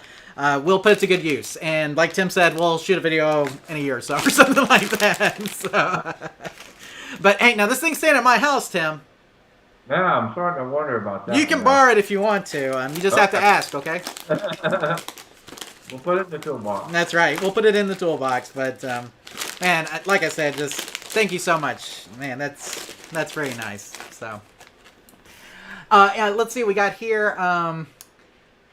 Let's see. Delusional's Arcade just gave us some money. $20, Tim. Yay! What? Thank you, Delusional. And guys, if you haven't checked out his channel, you really need to do it. He is putting out some excellent content out there, and we can't say enough good things about Delusional's Arcade. So make sure that you're visiting his channel as well. If you like our channel, you'll love his channel. Promise.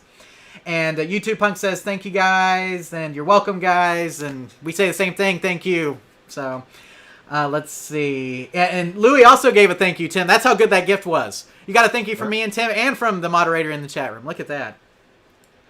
And YouTube Punk says extra cables should cover the Nintendo monitors too. Yeah, and Tim, when I pulled it out, I saw the cables in there. And he's saying that they also have an adapter for the Nintendos as well in here. So. Oh, wow. So, very nice. And Greg says do the LED light mod for it. Your 9 volts will thank you. Oh, yeah. So, let's see. And he said, I think, and YouTube Punk says he thinks it came with it, and I think it did too. It looks like it may be on here, so. But, man, I tell you what, that's an awesome gift, guys. Thank you guys so much. Thank you, YouTube Punk. Awesome. So, well, Tim, I'm definitely getting in the Christmas spirit here now. I just have to say that. That was great. Thank you so much for my gifts. I'm going to put them to good use, and especially the laser measure for sure. So, but, okay, Tim, are you ready to move on to our discussion? Or you just want to end it right here? I don't know. It's kind of like you can end on a high note. Maybe you should have waited till the end. But we got a lot to do between now and then. So let's go ahead and continue on to our discussion portion, Tim. Now, I posted a post on our Facebook page and Twitter about Ashens and the Polybius Heist. Have you seen this? I did watch about half of it. Okay. I'm not through, but I've watched a big portion of it. What do you think? It's kind of funny. It is, for a very low budget film. It's actually pretty good. Right, it's kind of like a good low budget film. Right, and Ashens is a YouTube blogger guy, and he had one other full length film that he did, and I didn't see that one. But of course, Tim, the Polybius Heist is right up our alley, right? Mm-hmm. So Tim, I did post this. It's actually really funny. It's like it's not just corny or nothing. It's funny, I enjoyed it. Absolutely. So I did post this review, Tim, and I thought the review actually gave kind of a similar thought to the way I felt about the movie. So I'm going to go ahead and read a part of it here. It says, it's a fun-filled romp packed with silly, geeky comedy. We follow collector and YouTube star Stuart Ashen as he and his ragtag heist crew work to lay their hands on the Polybius, a mythical 1980s arcade game with a puzzling past that's currently the property of an egomaniac Anton Agonist. And while Ashens and the Polybius Heist won't be winning any Oscars, although given the number of films to release this year, you never know, the film absolutely smashes the goal that it's out to achieve. It's a fun-filled romp that is packed to the rafters with silly, geeky comedy. And Tim, it is very funny. It's got, like you mentioned, it's got a lot of funny parts in it. I don't want to spoil the movie for anybody, and you can watch it on Amazon or on Google TV or any of those services that you have. You can rent it. Tim, I rented it and watched it, and like I said, I thought it was funny. It's kind of a really geeky take on Ocean's 11, right? Right. So, I mean, that's kind of what it is. So, I mean, if you're interested in that, and of course, Tim, Polybius is something that we all, like I said, we're all interested in anyway if you're an arcade guy. So, definitely something you should check out if you're interested in that. I thought it was funny. Tim's watched half of it. He thinks it's funny. So, you guys give it a watch if you can. Let us know what you think. Or if you've seen it, let us know what you think as well. Let's see. Delusional's Arcade says he did a Polybius video on a fan-made machine at ZapCon, and it's on his channel. Tim, the one they use in the movie is pretty well done. So they got somebody to do the machine. It has some computer graphics on it as well, right? Mm-hmm. So yeah, the bad guy is named Antagonist. That is correct.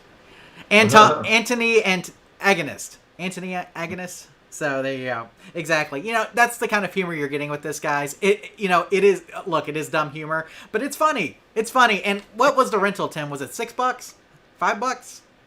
I was thinking I bought it for like $8. Yeah, maybe it's a buy for that. I can't remember what it was, but I mean, for the amount of money that you're getting a lot of enjoyment out of it. It's worth it.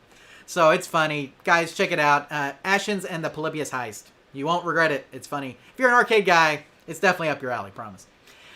And then, Tim, this is kind of a sad note, and a lot of news outlets covered this in a not-so-accurate way, I guess is a good way to say it. And this is the sale of the Sega arcade business in Japan. And, of course, the one person who did cover it well is our friends at Arcade Heroes, Tim. They did a great job of covering this story, and this article that they posted is what is happening with the sale of Sega's arcade business in Japan. And you guys can go to this link to check it out. But Genda, Tim, which I am not familiar with, but you may be more familiar with them because they do have a location in Dallas somewhere apparently. But they are a Japanese company that specializes in operating arcade equipment throughout the world.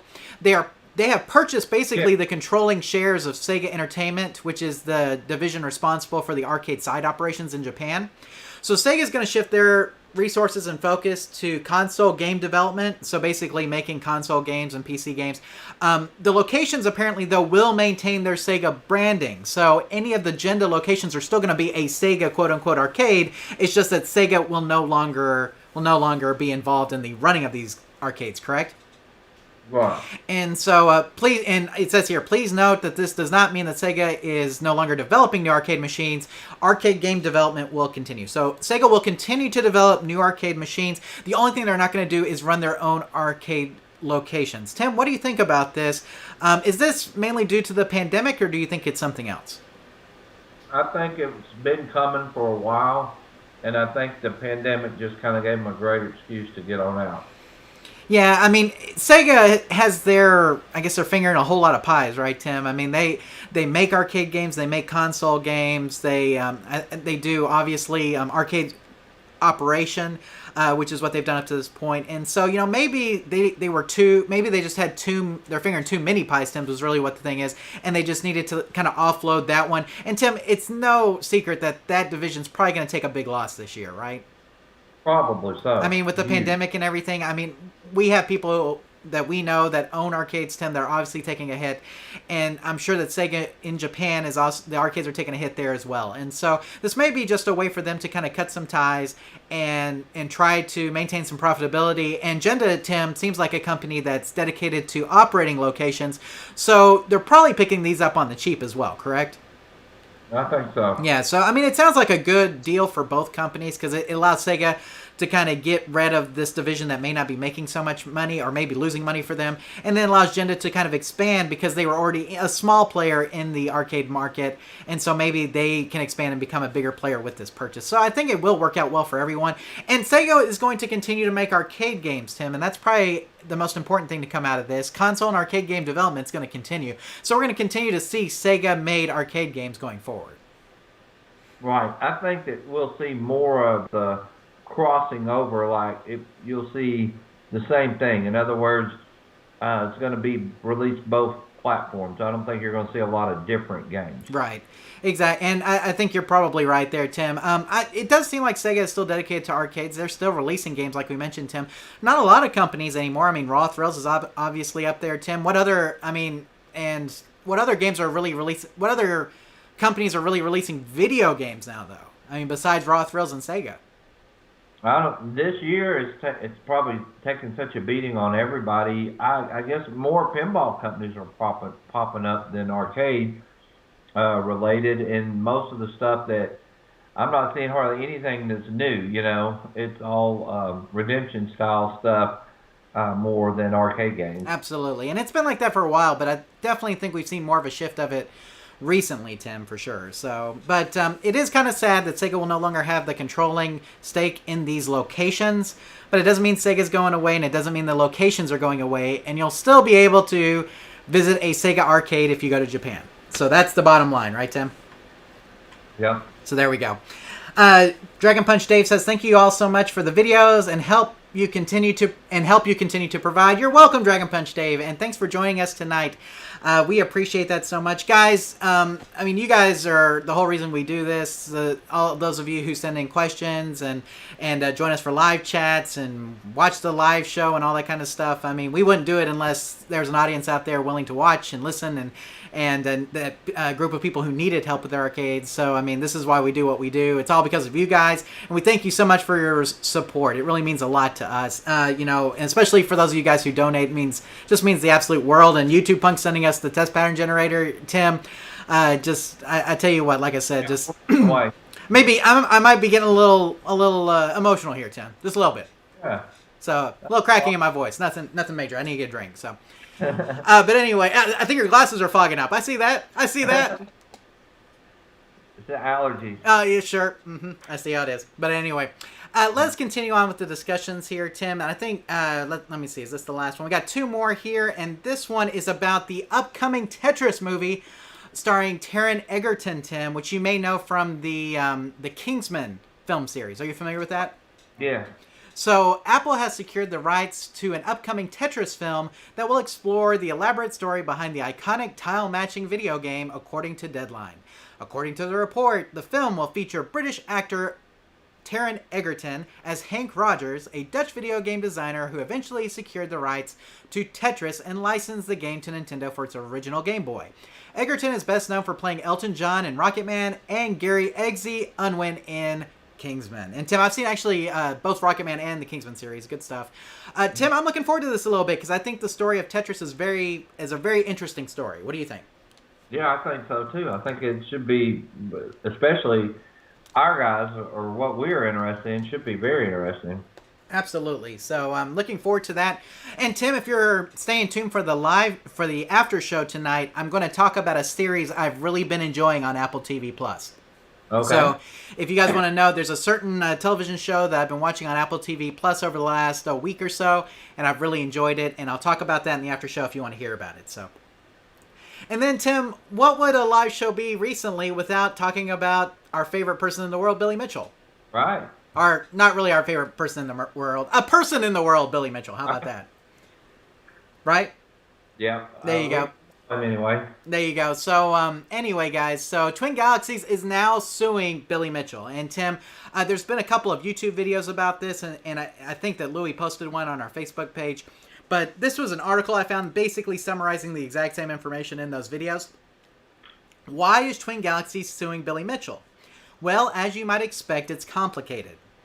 Put simply, though, the current owner of Twin Galaxies is alleging various practices of misrepresentation and fraud when Billy Mitchell, as part owner, sold Twin Galaxies back in 2014.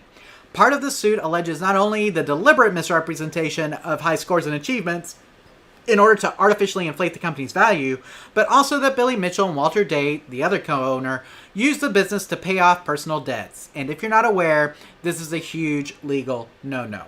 So, Tim, this is obviously something that is very interesting because this is kind of a new wrinkle in this whole Twin Galaxies, Billy Mitchell, and even part of the cheating scandal is that basically the owners of Twin Galaxies now are saying that you guys tricked us. You committed fraud because you overvalued these things, and you said that these scores were legitimate, and they weren't. And you also paid off personal debts using the money that was generated by Twin Galaxies, and you shouldn't have done that. And so this really is kind of a countersuit to some of the other things that Billy Mitchell's been suing Twin Galaxies about, except these accusations are pretty serious, right? Very serious. Could be criminal. Yeah, exactly. So I forget the amount of money, but it's quite a bit of money I think that they're suing for in damages on this. And so we're going to see what happens in court. I mean, Billy Mitchell was confident the last time we had a live show that he was going to win in his defamation suit. I don't know if that's going to happen, Tim, because, I mean, it doesn't seem like he has much of a case. But looking at the evidence that Twin Galaxies has against Walter Day and Billy Mitchell, it does look like it is much more substantial than what Billy Mitchell has against Twin Galaxies, if that makes sense. Yeah.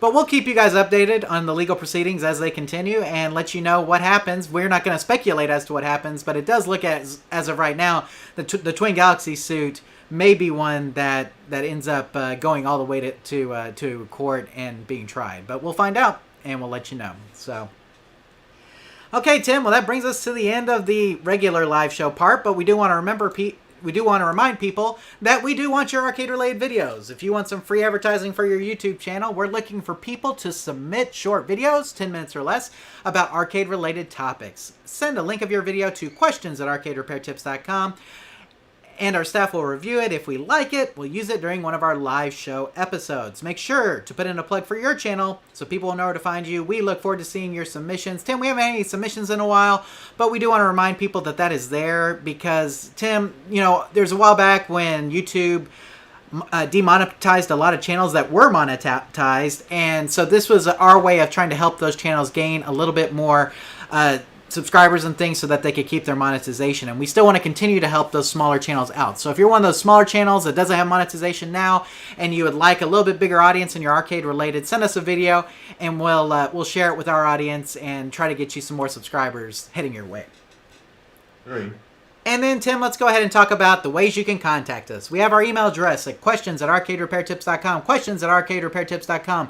If you put live show in the subject, you will get it mentioned on the show. Very important to do that, guys. So if you want it on the live show. Now, if not, we'll just answer it whenever we get around to it. But again, that's questions@arcaderepairtips.com if you want to send us a question. We have our YouTube page at youtube.arcaderepairtips.com. If you're watching this live or if you're watching the video recording of this, then you know where our YouTube page is. But if not, it's at youtube.arcaderepairtips.com. And comments from the last live show will be covered on the next episode. Tim, I think we had 2 from last time that were answered on this show, just to give you an idea. So again, guys, youtube.arcaderepairtips.com if you want to leave us some comments there or to watch the video of this live show. And then, guys, we have our podcast email, podcast@arcaderepairtips.com, and those go to our friends Eric and Rusty. Tim, they've had their hands full considering that they're trying to run an arcade in a pandemic, so they have not had time to get another podcast episode out. Last time I talked to them, they had recorded most of one, but it was not complete yet. So hopefully at some point we're going to get that. But you can send them email at podcast@arcaderepairtips.com. Send one to them and let them know that you're thinking about them. Or you can go to the Game Preserve Houston website, Tim, and support them that way. They have a lot of cool merchandise, Tim, that they're trying to sell in order to raise some funds. So the Game Preserve is their arcade in Houston, Texas. So do a search for that on Google and buy some of their merchandise if you can. I know they'd really appreciate it. Yeah, please. And, Tim, we have our podcast pages as well. Our iTunes page is at itunes.arcaderepairtips.com if you want to subscribe on your Apple device. Or we're also on Stitcher Radio at stitcher.arcaderepairtips.com, so you can go there and leave us reviews at both those places. Let us know how we're doing, guys. We'd love to hear from you, especially if it's a 5-star review. If not, send us an email and let us know what you think. We'd love to hear your thoughts and your opinions. And, Tim, we're on Spotify. We're on, Google, the Google store. We're on pretty much every platform that does podcasting. So if you do a search for Arcade Repair Tips or Arcade Repair, you'll probably find us. So again, though, itunes.arcaderepairtips.com for our iTunes page and stitcher.arcaderepairtips.com for our Stitcher page. Leave reviews if you're so inclined. Tim, I do think we got a review on iTunes since the last episode, but I forgot to pull it out. But it was a 5-star review. It was a good one. Good. So there you go. And then, guys, we have our social media pages. We have our Facebook page at facebook.arcaderepairtips.com and our Twitter feed at twitter.arcaderepairtips.com. And we want to thank Mark and Louie for all their hard work, and especially thank Louie for his moderation of the live chat tonight. Everybody give him a round of applause. There we go. Round of applause there for Louie. We want to thank him so much for that. Louie, you're the man. We appreciate your efforts here, and we're all volunteer basically here at Arcade Repair Tips, right, Tim? We don't get a whole lot of money. The bills basically, I was about to say, the money just basically pays the bills, but we appreciate all the work from Mark and Louie. Without them, we couldn't do half of what we do without them. So thank you, guys. And make sure you check out their efforts on Facebook at facebook.arcaderepairtips.com and on Twitter at twitter.arcaderepairtips.com. Tim, it's about time to wrap up the arcade part of our live show tonight. Of course, we have an after show coming up. Now, we've teased a couple of things, right? I teased a show that I'm watching on Apple Plus. What else did we tease? Can't remember now. Yeah. There's at least one other thing, right? Mm-hmm. Something. So, we're going to talk about some NFL stuff, which we kind of talked about before the show. So we'll get into some of that. Talk about some other shows and things that we're watching if you guys are interested in that. Oh, Tim, big announcement in the streaming service world today that I sent you, and we'll talk about that. But if you want to hear about all that kind of stuff, you can stay tuned for the live show, or the live after show, right after the regular live show here. Just stay tuned for about 10 more minutes and we'll get that. If you're on the podcast feed, if you're listening to this via the audio platform, you can go to the YouTube link for this episode and you can watch the after show. So if you're interested in that, make sure you do that. Tim, the PS5. Yes, that is what I've been trying to obtain. I'll be talking about my escapades with the PS5. So if you're interested in that, stay tuned and we'll get around to it. That's YouTube Punk chiming in there. So thank you, YouTube, for that. But anyway, Tim, is there anything else you want to say before we end the live show and move into our after show? I want to mention your shirt tonight. Didn't show your shirt off. Oh, I did not. Okay, there we go. How's that look, guys?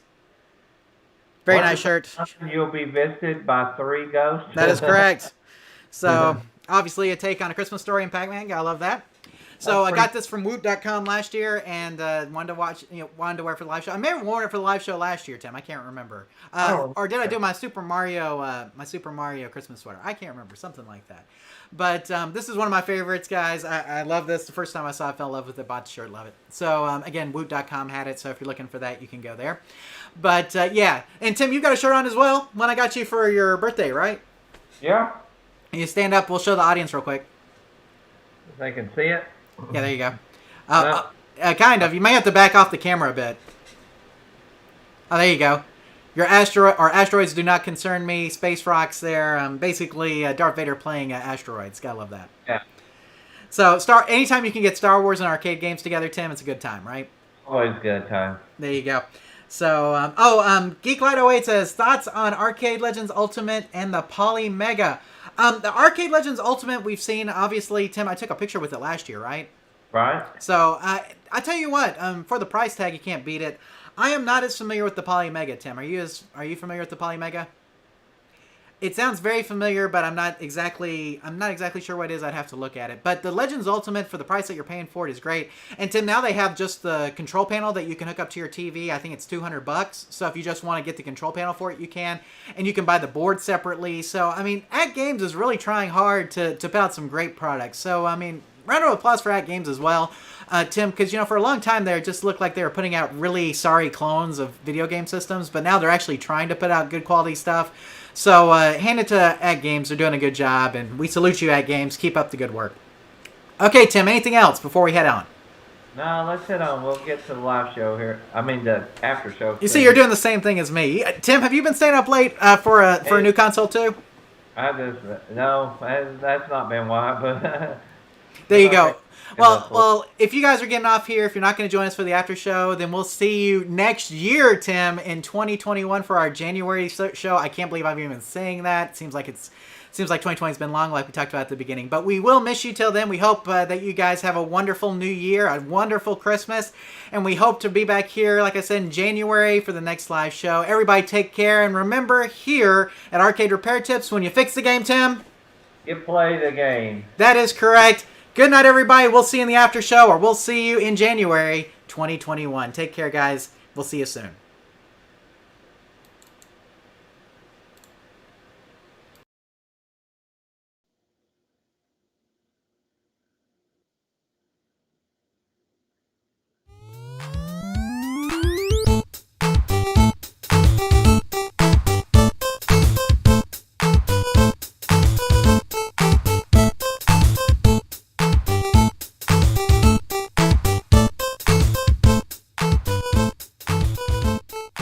Thank you for watching this episode of the Arcade Repair Tips live show. All of our past episodes are available on our website at arcaderepairtips.com or on our YouTube page. This show is intended for entertainment and educational purposes only. Please consult a professional before attempting to repair any coin-operated machines yourself. The preceding program is a Varcade Entertainment production.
we're back.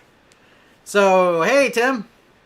Hey. Hey, so good show. And me and Tim actually just talked a little bit about our Christmas gifts and how cool they are. So I'm very, very grateful and thankful for Christmas gifts. And, it's just, and Tim, obviously we had to drop the gifts off at each other's houses and everything, but it still worked out. We still had Christmas gifts and it was still good. So. Yeah, a little different this year, huh? It happens. So, YouTube Punt guests, what I've been after, Tim, I call this my PlayStation 5 procurement quest. So, Let me talk about how I got into this real quick. So, I knew what day that the PS5 was going on sale. I knew they were going up for pre-order. But guess what, Tim? Right. I have zero desire for a PS5. Right. Zero. I don't either. Okay? I mean, I will wait until that thing hits like $200 and I'll buy one. Because that's the way I am. I'm cheap. Right. So, pre-orders happen. I'm like, I don't care. I'm just going to go about my business. Week later, my coworker, she's like, hey, do you know where I could get a PS5? That's the only thing my son wants for Christmas. And I'm like, well, if you had told me a week ago, I could have got this. We could have pre-ordered one. And so she's like, well, can you help me get one? And I'm like, yeah, I can help you. Because Tim, I mean, I'm kind of known as a procurement specialist.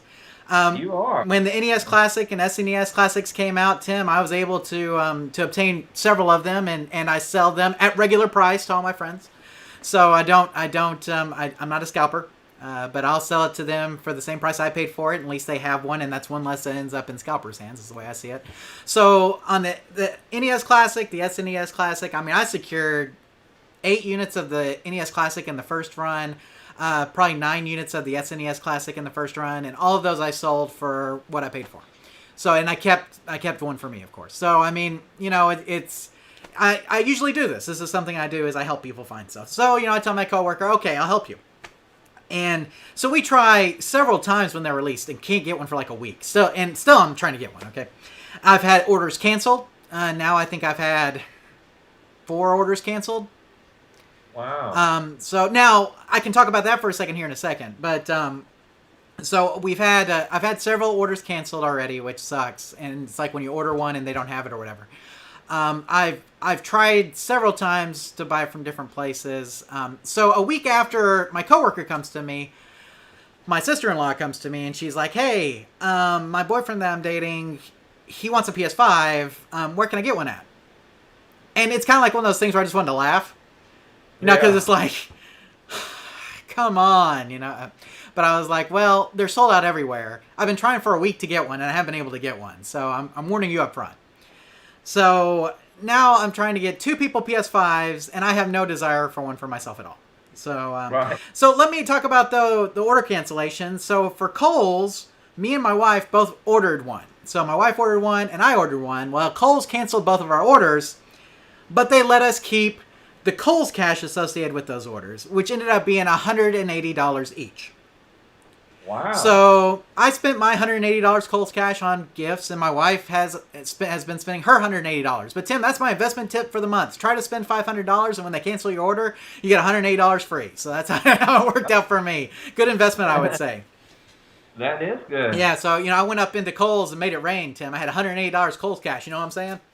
So, yeah. but anyway, so I mean, it was nice to get it for free, but I'm still frustrated that I can't get a PS5, and so I stayed up last night thinking that some of the stores would go live, and then this morning Target went live. Between the time that I woke up and I took a little nap and the time that I actually got ready for work, like literally in that window of time, I woke up at 5:45. I looked at my phone. I'm like, okay, no PS5s have gone on sale. Went back to sleep for a 45-minute period, and by the time I woke up, they were all gone. So from Target. So that sucks. I've been trying to get one direct from PlayStation. I always end up in the queue, but I haven't gotten one yet. I mean, I'm trying to get them every which way. I have not tried to go into a store yet, Tim. People say they have had really good success with that, but obviously in a pandemic, that doesn't sound like a great idea. So I'm trying to avoid the store, but I may end up trying to go to stores just because. But this is kind of ridiculous. I mean, the amount of stock versus the demand, Tim, is pretty crazy. But here's the deal that people don't understand. Video game sales have been through the roof since the pandemic started. You can't even get a Nintendo Switch right now. The Nintendo Switch has been out for how long? Yeah, a couple years Exactly. now. So it's just because people are at home, they have nothing to do, and so if they have a new system, they think they can play more games. But the problem is there's not a whole lot of games you can play on the PS5 right now. So, I mean, to me, it's not really worth it. But, you know, when you've got your coworkers telling you it's the only thing our son wants for Christmas, and then you got your sister-in-law telling you that, you know, that's the only thing her boyfriend wants for Christmas, you know, you try to help people out. So that's me trying to help people out and, you know, about to pass out in the process. So, well, you're doing what you can. Hey, I got $108 in Kohl's cash. There you go. So there you go. But anyway, guys, so I mean, hey, it paid off in one way, but it's been frustrating. If you're out there trying to find one, good luck, and I hope you get one. I really do. I hope everybody who wants one gets one. Don't let the scalpers win. That's my message, Tim. Don't let the scalpers win. Don't buy one off a scalper. Don't do it. No. Don't do it. Don't do it. Yeah, just wait. Exactly. Just wait. Because if you pay a scalper, that pays that sends the message to them that what they're doing is profitable and worth it. And if you don't buy it, then they're stuck with them. Then hopefully they'll learn some lessons. But don't pay a scalper. Don't do it. That's my advice to everybody. Just don't pay them. So, but you know, it's tough, Tim, and it's been frustrating. And I'm trying to stay positive though. I always think like every time a drop happens, Tim, that's less people who are out there trying to buy one when those people get theirs. So, trying. So, but Tim, I figured your son would want one. You know, he's in the Marines now. I mean, he's gonna need something to do while he's sitting around. So. Well, he can't do nothing till February, till he graduates in February. Ah, that's true. I forgot about that. He's still in process there. Right. He just got out of quarantine actually. So oh wow. He started boot camp this week, so it even got delayed a month. Wow. Yeah, I've got a young man who I'm friends with, and I know that he's bored half the time because they don't let him off the base for anything because of the quarantines and things. So he has been playing a lot of video games. So, but you know, it is what it is, Tim, and you know, it's tough, but I'm still remain confident I'm going to get one. So I'm holding in there, holding strong. Tim, how was your Thanksgiving? It was good. It was kind of different.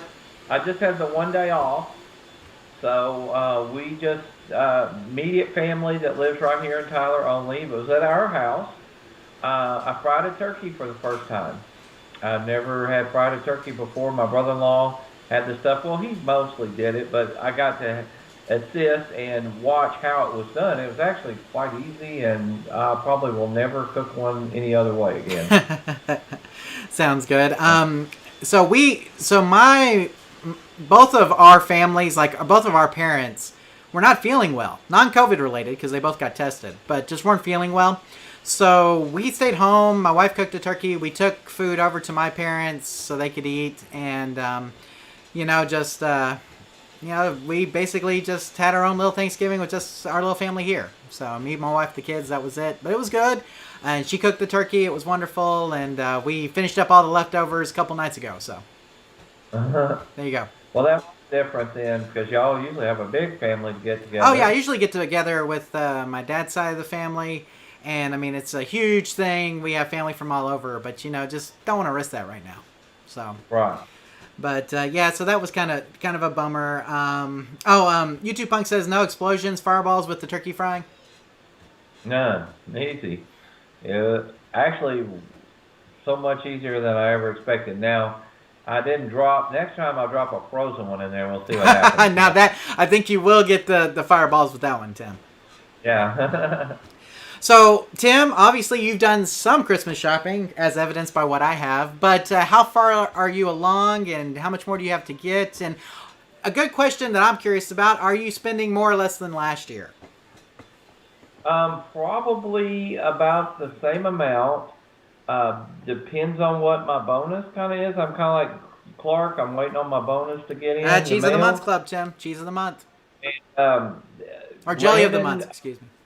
Yeah, Landon being in quarantine, in boot camp, he couldn't get anything if we sent it.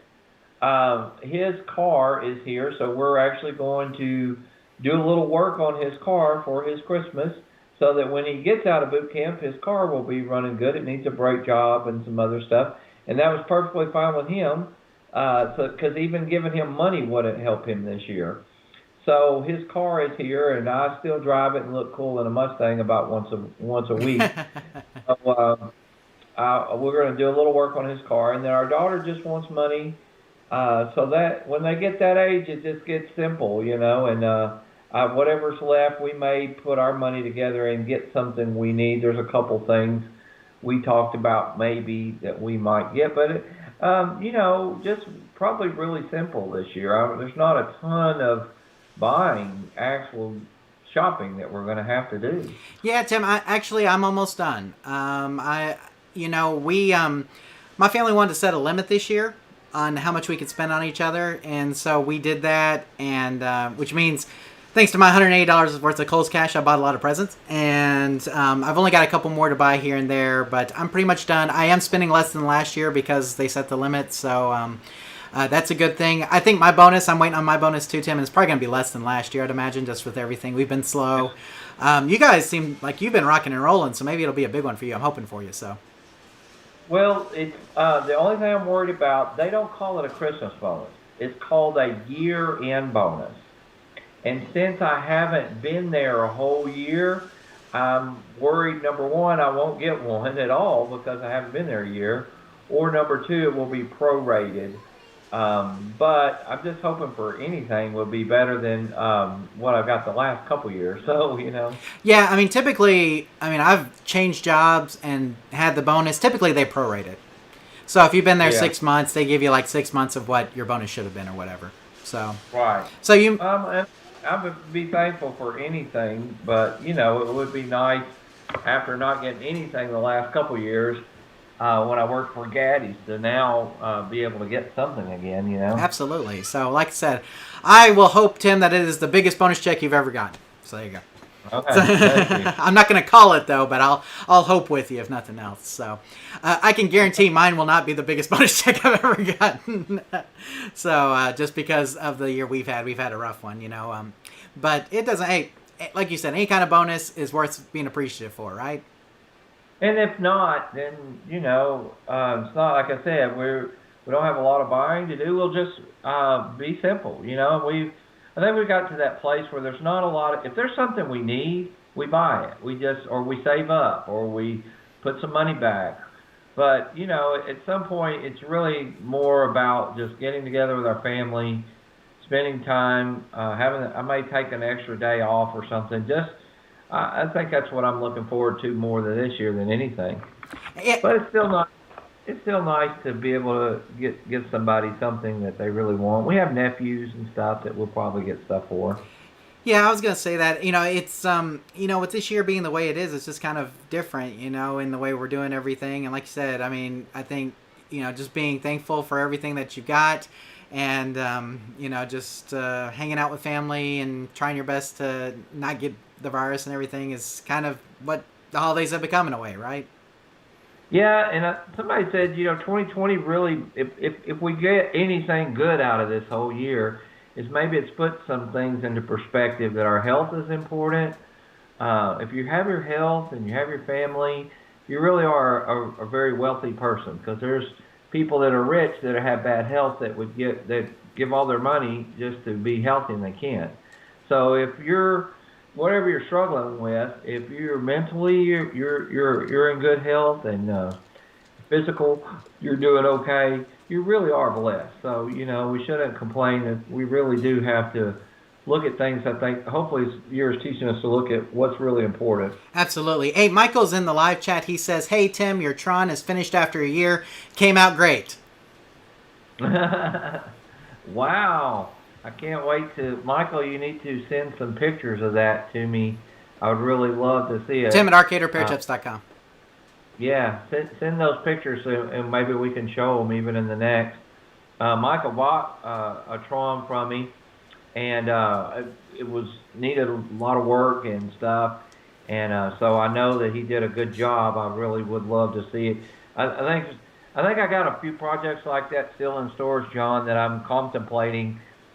Number one, after I get these round of games that I've got going, to start pulling them out one game at a time, finishing them, and either keeping them or selling them, letting somebody enjoy them.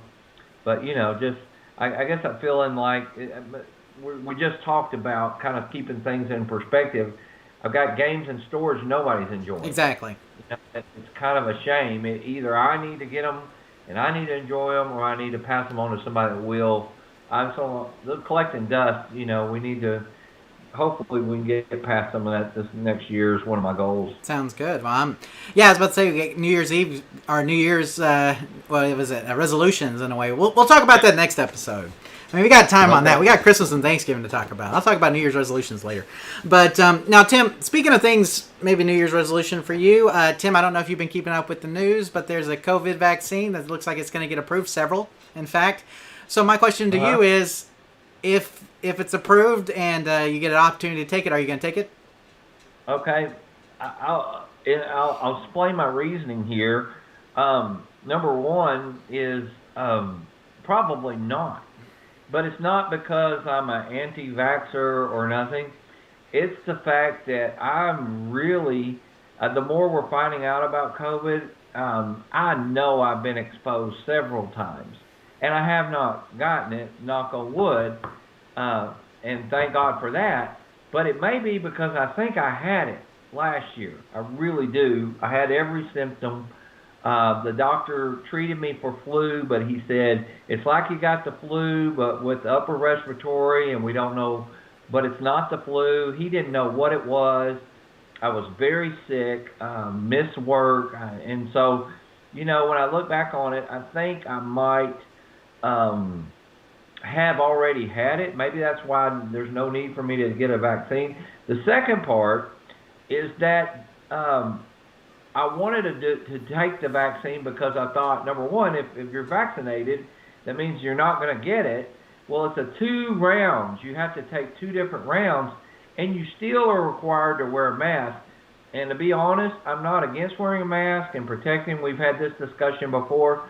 But wearing that thing for 10 hours a day at work, if you told me tomorrow, if you vaccinated, you can quit wearing your mask, I would be vaccinated in a heartbeat because I'm tired of it's hard to wear all day long and work and breathe in it. But that's not the case. So they're still recommending that you wear a mask even if you've been vaccinated. So to me, I'm weighing the risk. I think that there are other people that are probably higher risk than me. We can get a discussion on that one too, Jonathan. I think that definitely anybody over the age of 60 should probably get it first. Because you're much higher risk. A lot of people our age are getting it and it's mild symptoms. Other people are getting it and they're dead in 3 or 4 days. So it does seem to affect the elderly more, so I hope that some of them get it. I don't know. I'm kind of on the fence. If it means that we can go back to normal and quit wearing masks and things can be like normal, then I'll probably get it. If that's not really going to change that much, I don't know. What's your feelings on it, John? So here's the deal. I mean, by the time I have the opportunity to get it, I think it'll be well tested because it'll probably be April or so before I have an opportunity to. I think nurses should get it first. Healthcare workers in general should get it first on front lines. And then, like you said, elderly people should get it. So by the time it gets around to me, I think it's going to be pretty well tested. And Tim, I'm pretty up for taking it. Just because I'm ready to get past all this and do it. Something that Geeklight08 said is that you could go donate blood. They give you the antibody test for free. So if you want to know if you have the antibodies, then you could always go donate blood and you could find out. And that way you'd know if you had it. So that may be a good thing for you to do. Yeah, I did have an antibody test. I take that back. But and it did come back that I hadn't had it. But I still am not convinced. Because they have already admitted that there were cases back in November and stuff, so who knows? Yeah, I think we all knew that there were cases before. Things really happened. It's like there's no way it couldn't have been here at that point. So, but YouTube Punk also says gonna wait. Feel like being beta tested, and it is in a way. But you gotta remember, by the time most of us healthy people or I say healthy, quote unquote low risk people are gonna get an idea or get an opportunity to take it, it will have already been tested on several thousands, maybe even millions of people. So. Yeah. And like I said, I kind of go back almost daily on it. I don't know. I definitely don't want to be told I have to do it. I'm kind of one of those people like. I think it should be an option. I don't think that you should be forced to do it. Oh, but no. Then again, you're forced to do a chickenpox one before starting school. And, I don't have a problem with that. So here's the deal, though, and here's the way I feel, is if a business wants to tell you that you have to have a vaccine in order to take advantage of that business, they have the right to do that. Do I think the government should mandate it? Not necessarily. Yeah, like I said, I have a lot of mixed emotions, but to me, it's like, okay, if I take the vaccine, does that mean are we really going to go back to normal? I hope so. I'm really, really, really over it. Me too. I'm ready. I think we all are, Tim. It's just it has been such a rough year with all the stuff that's been going on. And Tim, yeah, I mean, like I said, by the time I get around to being vaccinated, I think it'll be well tested. They'll know what the side effects are and things. So I think at that point, I'm going to feel pretty comfortable taking the vaccine. But Tim, not all of them take 2 doses. The Johnson & Johnson only takes 1. So I mean, it depends on which one. It depends on which one you end up with. The 2 right now, the Moderna and the Pfizer, do take 2. That's what I've been researching. Right, but the 2, I mean, but like I said, I mean, it's only 2 shots. Still, you know what I'm saying? It's not bad. I get a flu shot every year, Tim. Okay, see, and I don't get a flu shot, but I haven't had the flu since I was 15. So, again, it's like one of those deals. Now I may get it this year and say, oh God, I should have taken the flu shot, but it's not because I'm anti-vaccination or nothing. I never get the flu, but I work in the public all the time, and I'm very conscious about washing my hands continually. I probably wash them 20 times a day at work. Right.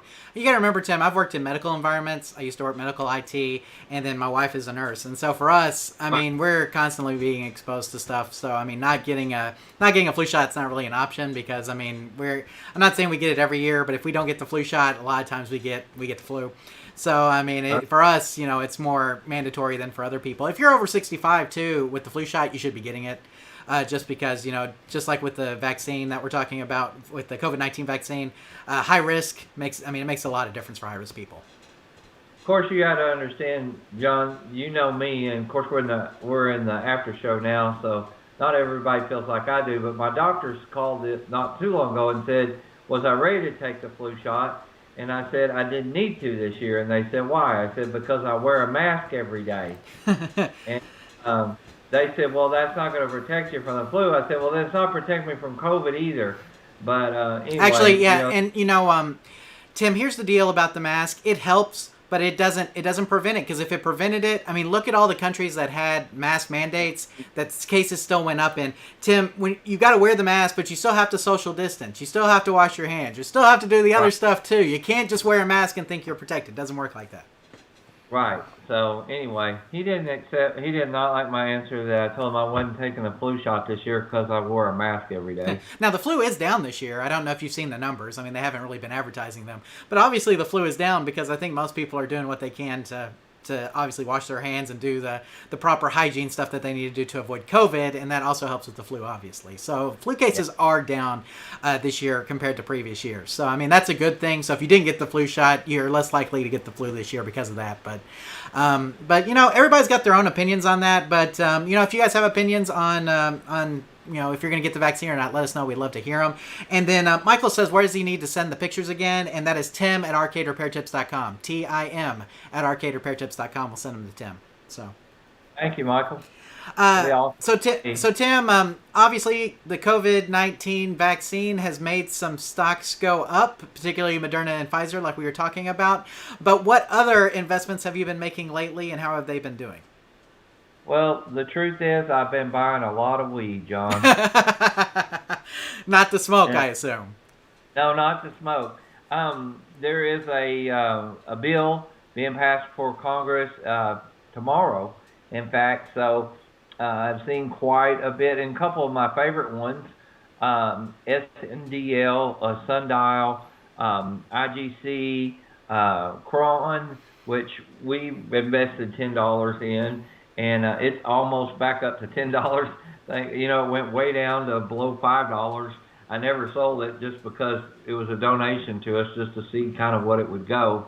So all of those have been doing very good, which is kind of where I've looked at those sectors. Another stocks that have been doing very good are anything related to energy as far as like solar power, electric cars are hot because California has upped their date for when there will no longer be gas-powered vehicles. I think it's 2035, which sounds like a long time, but it's really not. So a lot of electric vehicles, the Postal Service is looking at buying all new electric vehicles for the postal carriers. So a lot of those companies, particular SOLO, I have made some good profit and gains in. But most of the time I've just been working so much with the market. With one thing was with the election instability of, not a final vote counts and stuff, I have been really kind of gun shy a little bit. The election kind of settled and looks like Joe Biden will be our president. Whether you're for or against that, I don't like instability, and neither does the market. I like to know where we're going with and what kind of stocks would rise based on his presidency versus Trump's, or different. There are different sectors that I think will do more better under him, and some I think will do worse. So those are where I'll invest my money. And we talked about that a little bit last after show, Tim, and the fact that Joe Biden is a big proponent of the Green New Deal or some similar form of that, and which is why you're seeing a lot of solar power and green energy companies doing so well, correct? Right, correct. So, I mean, and, so politics do play a part in the market. Now, Tim, the funny thing about the market is that it's been through the roof. I mean, we broke 30K for a couple days there on the Dow. I mean, and that's amazing.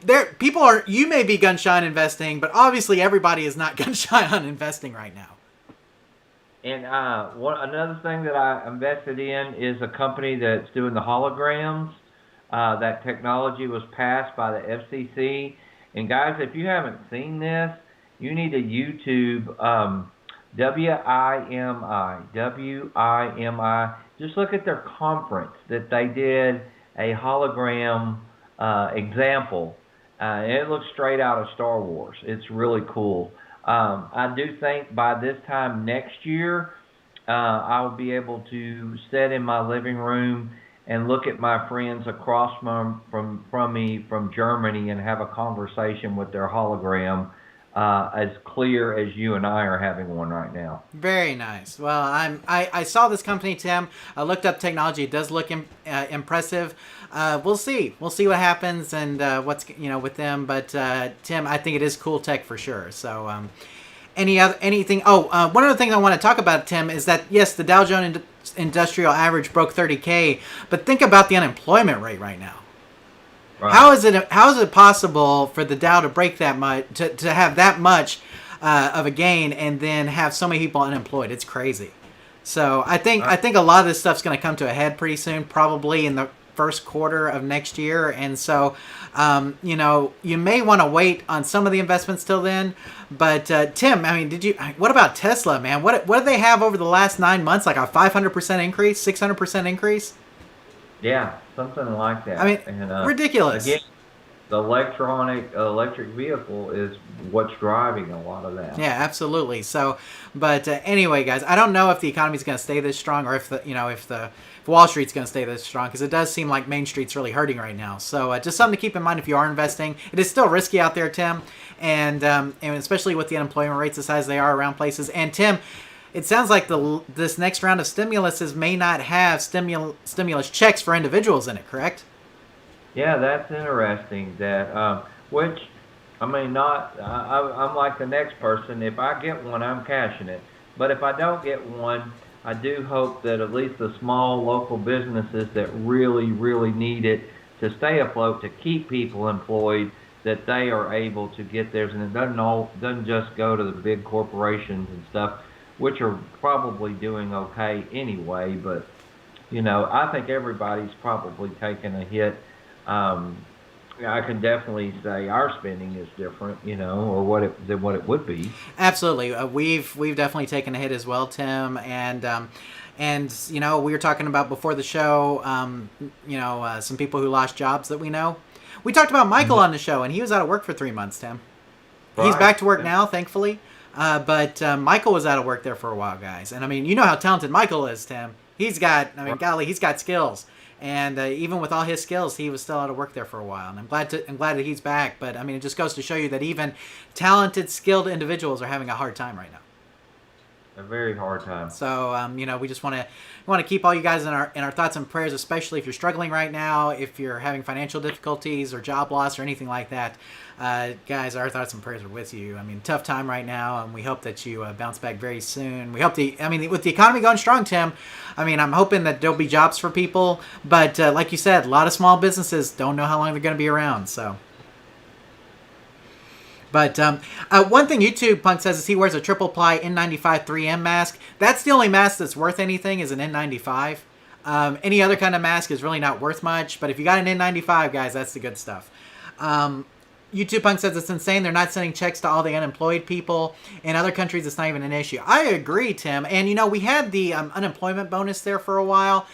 I will say that I thought maybe that bonus was too high because it discouraged people from going back to work. I have my across the street dentist is a neighbor, but he's also a dentist, and he actually had people that once he got back rolling, he called them and said, "Hey, I need you to come back to work," and they're like, "We're making more of unemployment." And so there's a balance in the unemployment checks. I do think checks need to be sent out, but it shouldn't be enough to discourage people from coming back to work. And he was talking about, he's like, I can't even find good help. It's like I can open up, but nobody's going to come work for me because they're all making more in unemployment. So, so there's a good balance there. And so I think it was a little high before, but if we take it down just a bit, I think we may be in that sweet spot where we're still helping people, but then when job opportunities open, they still are encouraged to get a job. And so I hope that something happens for those people very soon. Let's see. I think that's it as far as investment and talk like that goes. Tim, let's talk about some sports real quick. And Tim, I had heard about this, but I didn't watch the game. And when you mentioned this, I was like, they actually played that game? Because I thought for sure they were just going to skip it. But you mentioned that the Broncos played a game without a quarterback. Yeah. So I saw that all their quarterbacks were sick, but I did not realize they actually went ahead with the game. So tell me what happened. That's what was funny about it was everybody else. Didn't they just play? The Cowboys got their game moved. Yes. The Ravens got their and Steelers got their game moved. It's like the NFL just could care less about the poor Broncos. I mean, somebody wanted to watch that game, I guess, because they would not let it not happen. They one of their main starting quarterback, was around somebody. It just come in contact with somebody who tested positive. So they quarantined him. He had been in a meeting, evidently, with the other quarterbacks, so they made them all. And anyway, I'm not a Broncos fan and didn't even get to watch the game, but the Saints beat them 41-3. And the Broncos completed one pass for 13 yards. I'm not even sure who actually quarterbacked them. I think a receiver or somebody that had played a little quarterback at some point, but it was kind of funny because they couldn't, you'd say, well, surely they could have just, Cowboys got a guy on scout team or somebody they could have gotten, or, like the movie The Replacements or something, they could have found some retired quarterback, and the NFL protocol was they couldn't bring anybody else in because then they would have had to have been quarantined because they haven't been around their players. So they literally had to play a football game with no quarterback on their roster. And I thought it's kind of funny, but it's just how crazy 2020 is. It's like, if you win, do you really brag this year you're the Super Bowl champions? I don't know. It's like, I don't even know if it counts anymore. It's kind of like college football. It's like, Yeah, I put that on the outline, like college football too. I mean, but look, the schedule has just been decimated, Tim. I mean, nobody's playing anybody, it seems like. Right. Exactly. So, I think football just needs to give it up. I'm sorry. Yeah. Like, football's the one. Here's the thing. If you're going to do it, you need to do it like the NHL and NBA did and do it in a bubble. Yeah. Well, did you hear about the NCAA basketball? They talked about doing that. Just having one big tournament and literally everybody in the country would play in it. Yeah. How crazy is that? That's awesome. And then double elimination, and and whoever wins is the winner. Hey, it sounds good to me. Yeah. So we've had to come up with some creative things this last year. Yeah, exactly. And I mean, hey, think about this: the NBA is about to start back up. Christmas Day. Right. That's crazy. We just finished the season. Exactly. We just finished the season. We're about to start again. So I mean, it's crazy. But I think football, Tim. You're so close to the other people that you're playing with. It's not a sport that you can socially distance in. Baseball probably has the best.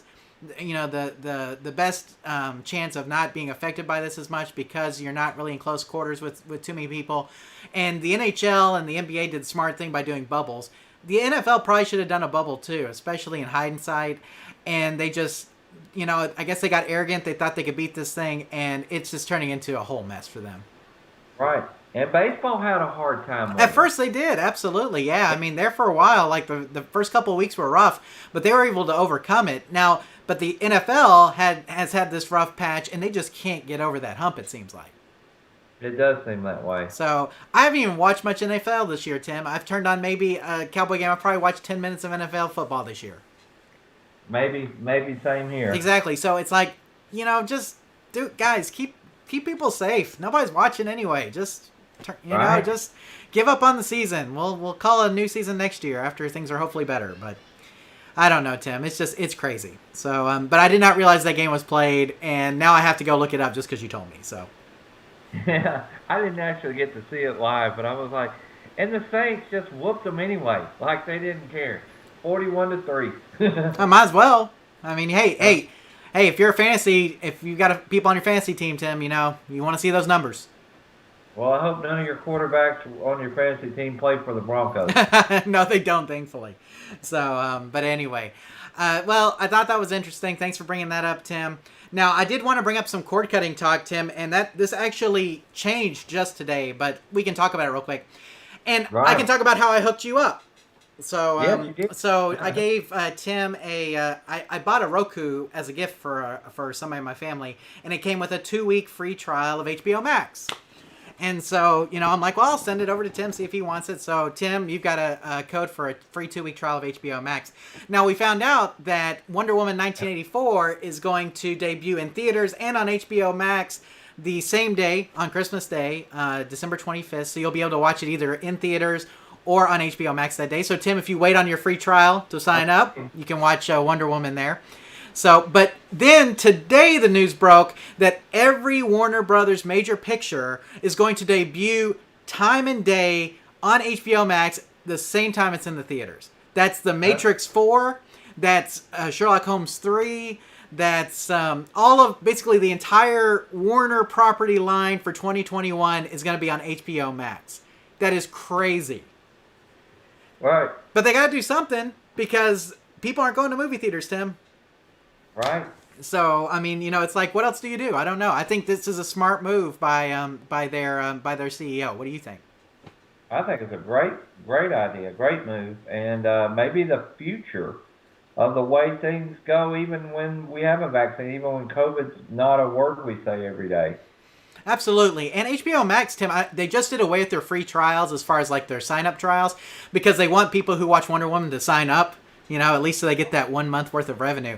But, Tim, HBO Max is a great service. And, Tim, something else you should know, they just got the complete series of The Middle on HBO Max.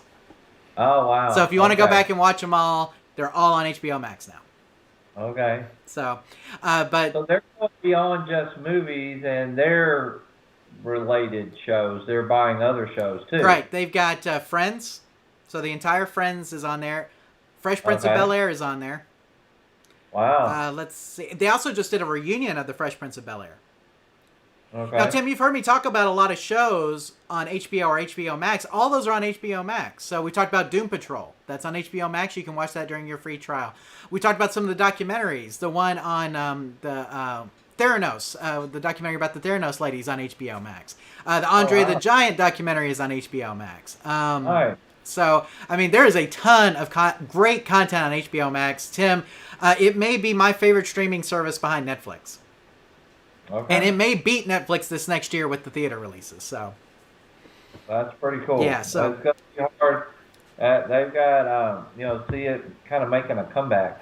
Yeah, exactly. Warner. I mean, It really is. HBO's always had great content. What was Perry Mason was one of the shows that we were talking about on HBO Max 10 that I thoroughly enjoyed. Perry Mason with the guy from The Americans. I can't think of his name at the moment.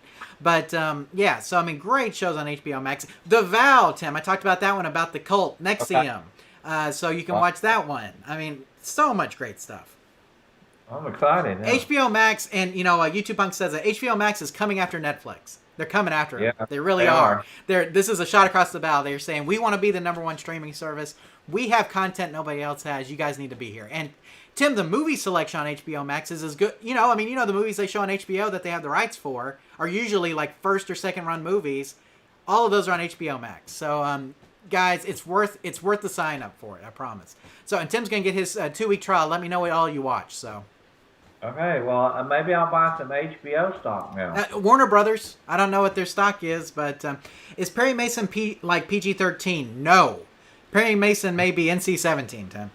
It's got some stuff in it. So, yeah, you got Perry Mason. The new one is pretty. It's got graphic stuff in it. So, just prepare. It's nothing like the original series, except for the fact that it's got the same characters. So. Geeklight said good night, all. Be safe. Have a Merry Christmas and a Happy New Year. So, Geeklight, thanks for joining us tonight. Good to have you here tonight. YouTube Punk says the middle. Question mark. The middle. The middle, dude. The middle. Yeah, it's a great show. Great show. Maybe one of the best sitcoms of all time. Tim, you talked about it here in the after show, and you got me hooked. It's all your fault. It's a great show. It's a great show. If you like just stupid, silly, funny, sitcom-y type show, that's what it is. And it's really well done. Yep. Really well done. So, yeah. YouTube Puck says he may get Perry Mason for his mom. Don't get Perry Mason for your mom. Don't do it. So it's definitely very, very, very graphic. So it's a great show, but I mean, The Americans was less graphic than Perry Mason, just to give you an idea. So anyway, but Tim, I think you'll enjoy your 2 weeks of HBO Max. You may enjoy it so much that you continue it. So. Right. The other big news was that Disney Plus is going to release Soul on Christmas Day as well or Disney's going to release Soul on Disney Plus on Christmas Day. Tim, Soul's a Pixar movie that was supposed to come out in theaters. And so they're going to release it on Christmas Day so you can watch that as well. Tim, I'm a huge Pixar fan, love their work, and so I'm looking forward to that. Tim, let's talk about some of the stuff we've been watching. Now, you mentioned one that has been talked about a lot. And that's The Queen's Gambit on Netflix. What did you think about that? I have yet to watch it. Man, I love that show. I was one of them. I was looking forward to every night. I'd watch about an episode and a half before I get sleepy. And it makes you feel like it's a true story. It's not. It's a fictional story, but it was written like you're watching a documentary. You'd think it was a true story. It was very, very, very good, and just different. I liked it. It was a great show. I've never been a chess player, John, but I played before, but I have a lot of respect. I remember one of my favorite documentaries was on Bobby Fischer. I have a lot of respect for those people whose minds can think, those 30 moves in seconds, and those people are very smart. I enjoy, believe it or not, watching people play chess, and I'm not great. I'm not very good at it. I have a feeling like if I end up at the old folks' home or something, I'll probably sit around and play chess sometime, because I think it's a challenging game. It's a fun game, and I like it. I probably could get better at it if I played quite a bit or had the time. Do you ever play chess, John? I played a lot when I was in high school, and I'm with you. I'm not very good at it. I like to play. When I play, I like to play fast, so which usually leads to me losing. But because I don't like to think things through, I like to play it fast and get through quickly. So, for me, it's more of a speed chess kind of thing. But I still enjoy playing, and I've heard that the sale of chessboards has gone up like 500% since the Queen's Gambit came out. Oh, I can believe it. And just really, really interesting. So, Tim, I've got another Netflix one for you that you should watch. I didn't put it on the outline, but Hillbilly Elegy. I did see the previews for that. Okay, all I got to say is Amy Adams, Glenn Close, directed by Ron Howard. Do I have your attention?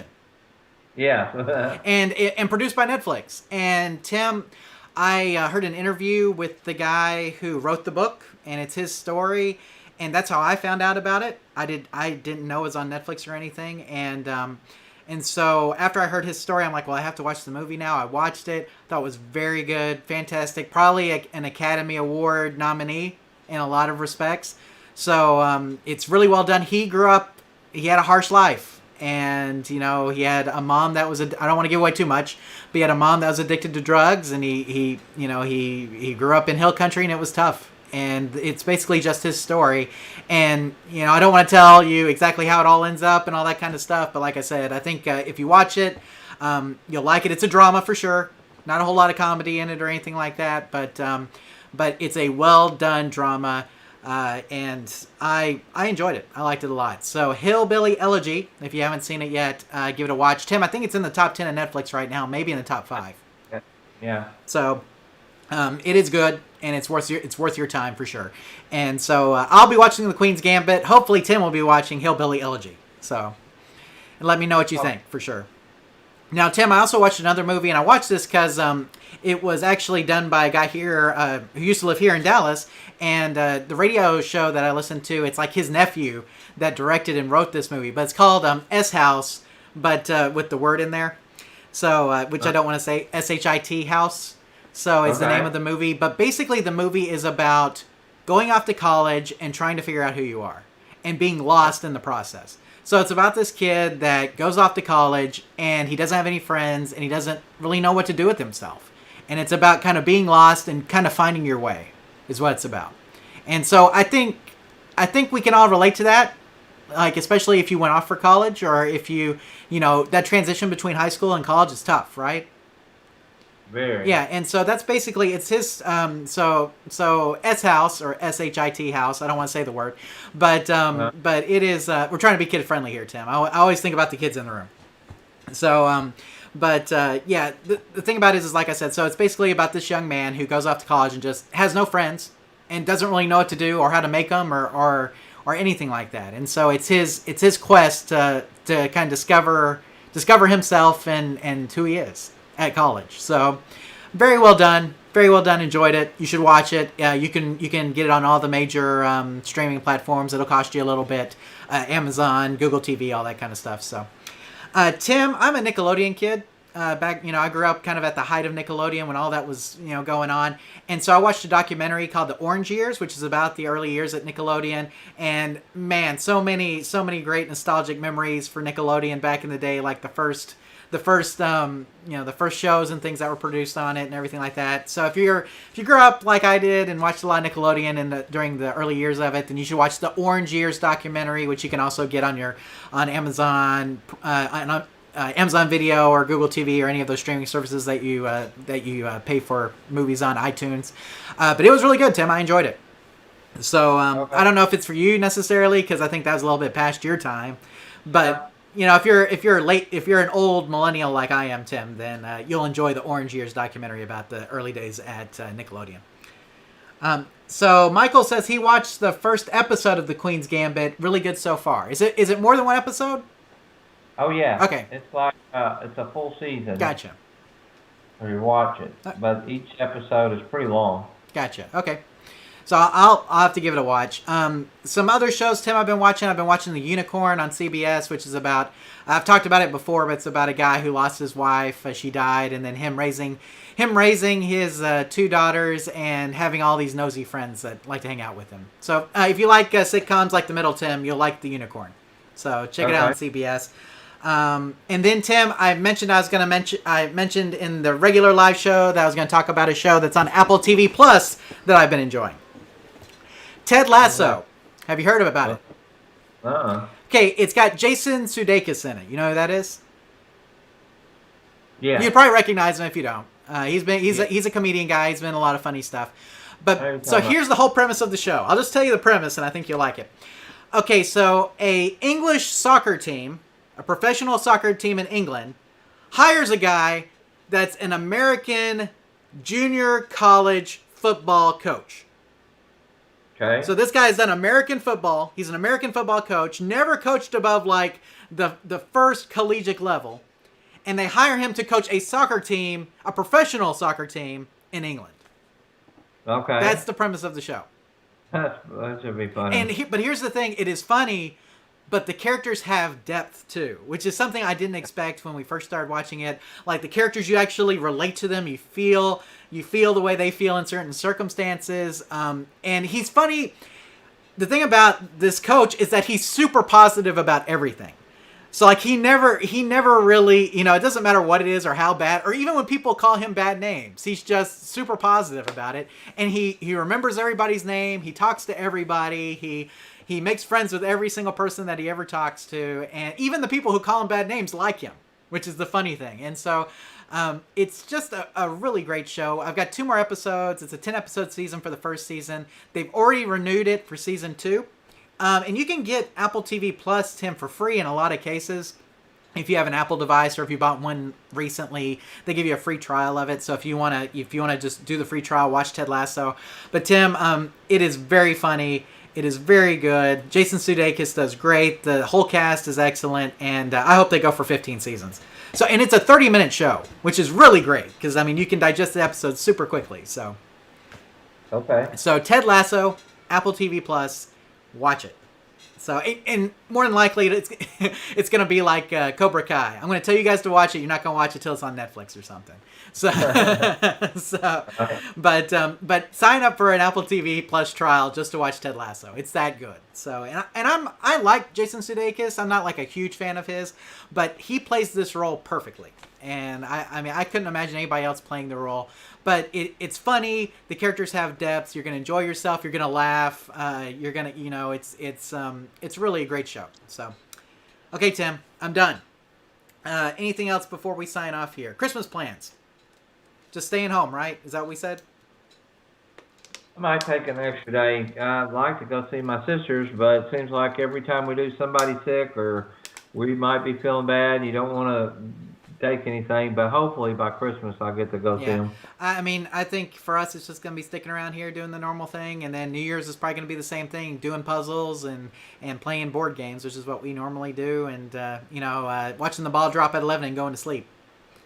Because we watch the New York one and then we go to sleep. Does anybody stay up for like the whatever they drop here in the Central Time Zone? What is it? It used to be the moon pie. You remember they used to drop the freaking moon pie in the Central Time Zone? Yeah. I'll go sleep. Exactly. 11 o'clock's probably, about 11 o'clock I'm ready to call it a night. So, anyway, guys, we hope that all of you have a wonderful Christmas. And I know it's tough right now for a lot of you guys, but if you have the means to help out small businesses, Tim, buy gifts from these local and small businesses around you if you can, because there's a lot of them that are hurting right now, and they could really use your support, especially during this time. And I know Amazon's convenient, guys, but at least try to buy some of your stuff locally just to help out these people because they need it bad. Tim, we have a Lego store here that's owned by just a couple, and we go there like once a week. We try to help them out. I hope they stick around a long time. But if you can buy some stuff, even if it costs a little bit more, help out the local people if you can. That way they'll stick around once this pandemic is over. Tim, arcades still need your help. So if you want to make donations to arcades, Tim, there's so many arcades out there that you could right now. We mentioned during the regular live show, the Game Preserve. Go buy some of their merchandise. They need your help desperately if they're going to continue to stay afloat. So Game Preserve's a good one, Tim. Galloping Ghost is obviously one that we've been fans of for a long time. Tim, there's so many great ones. I couldn't name them all if I tried. We bought shirts from a lot of them this year just to support them and help them out. But it's just it is a struggle right now for them. So help your local businesses. Help arcades if you can. And Tim, help these giving organizations. I don't know how the Salvation Army is going to do this year without all the kettles being around and people not getting out as much, Right. And even when I'm out, I'm not carrying cash on me anymore. Yeah. Because cash is dirty. I don't want to, I try to limit my exposure to cash as much as possible. So you may consider also making donations to charitable organizations like the Salvation Army and others as well. And, we hope you have just a wonderful holidays with you and your family. Right, Tim? Exactly. And a wonderful new year. Hopefully a year which will see the end of COVID-19 and all of us getting back together. And hopefully Tim will be sitting right here in this seat with me in the same room once again. Tim, we should mention we've been together in the same room. It's just that every time we are, I'm wearing a mask. Right. Because I'm always worried. I'm kind of worried about exposing you more than I am about getting something from you. Just because, like I said, we're kind of, being medical stuff is a little bit different, and we don't want to expose anybody. But we have been outside working on games together and things like that during this season, so it's not like we don't see each other.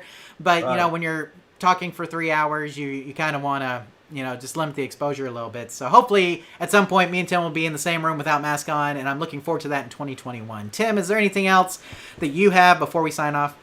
No, I'm ready to go to bed, and you guys just have a Merry Christmas. Thank you for all your support, for watching us, and for interacting in the chat room. We just want you guys to know how much we appreciate you.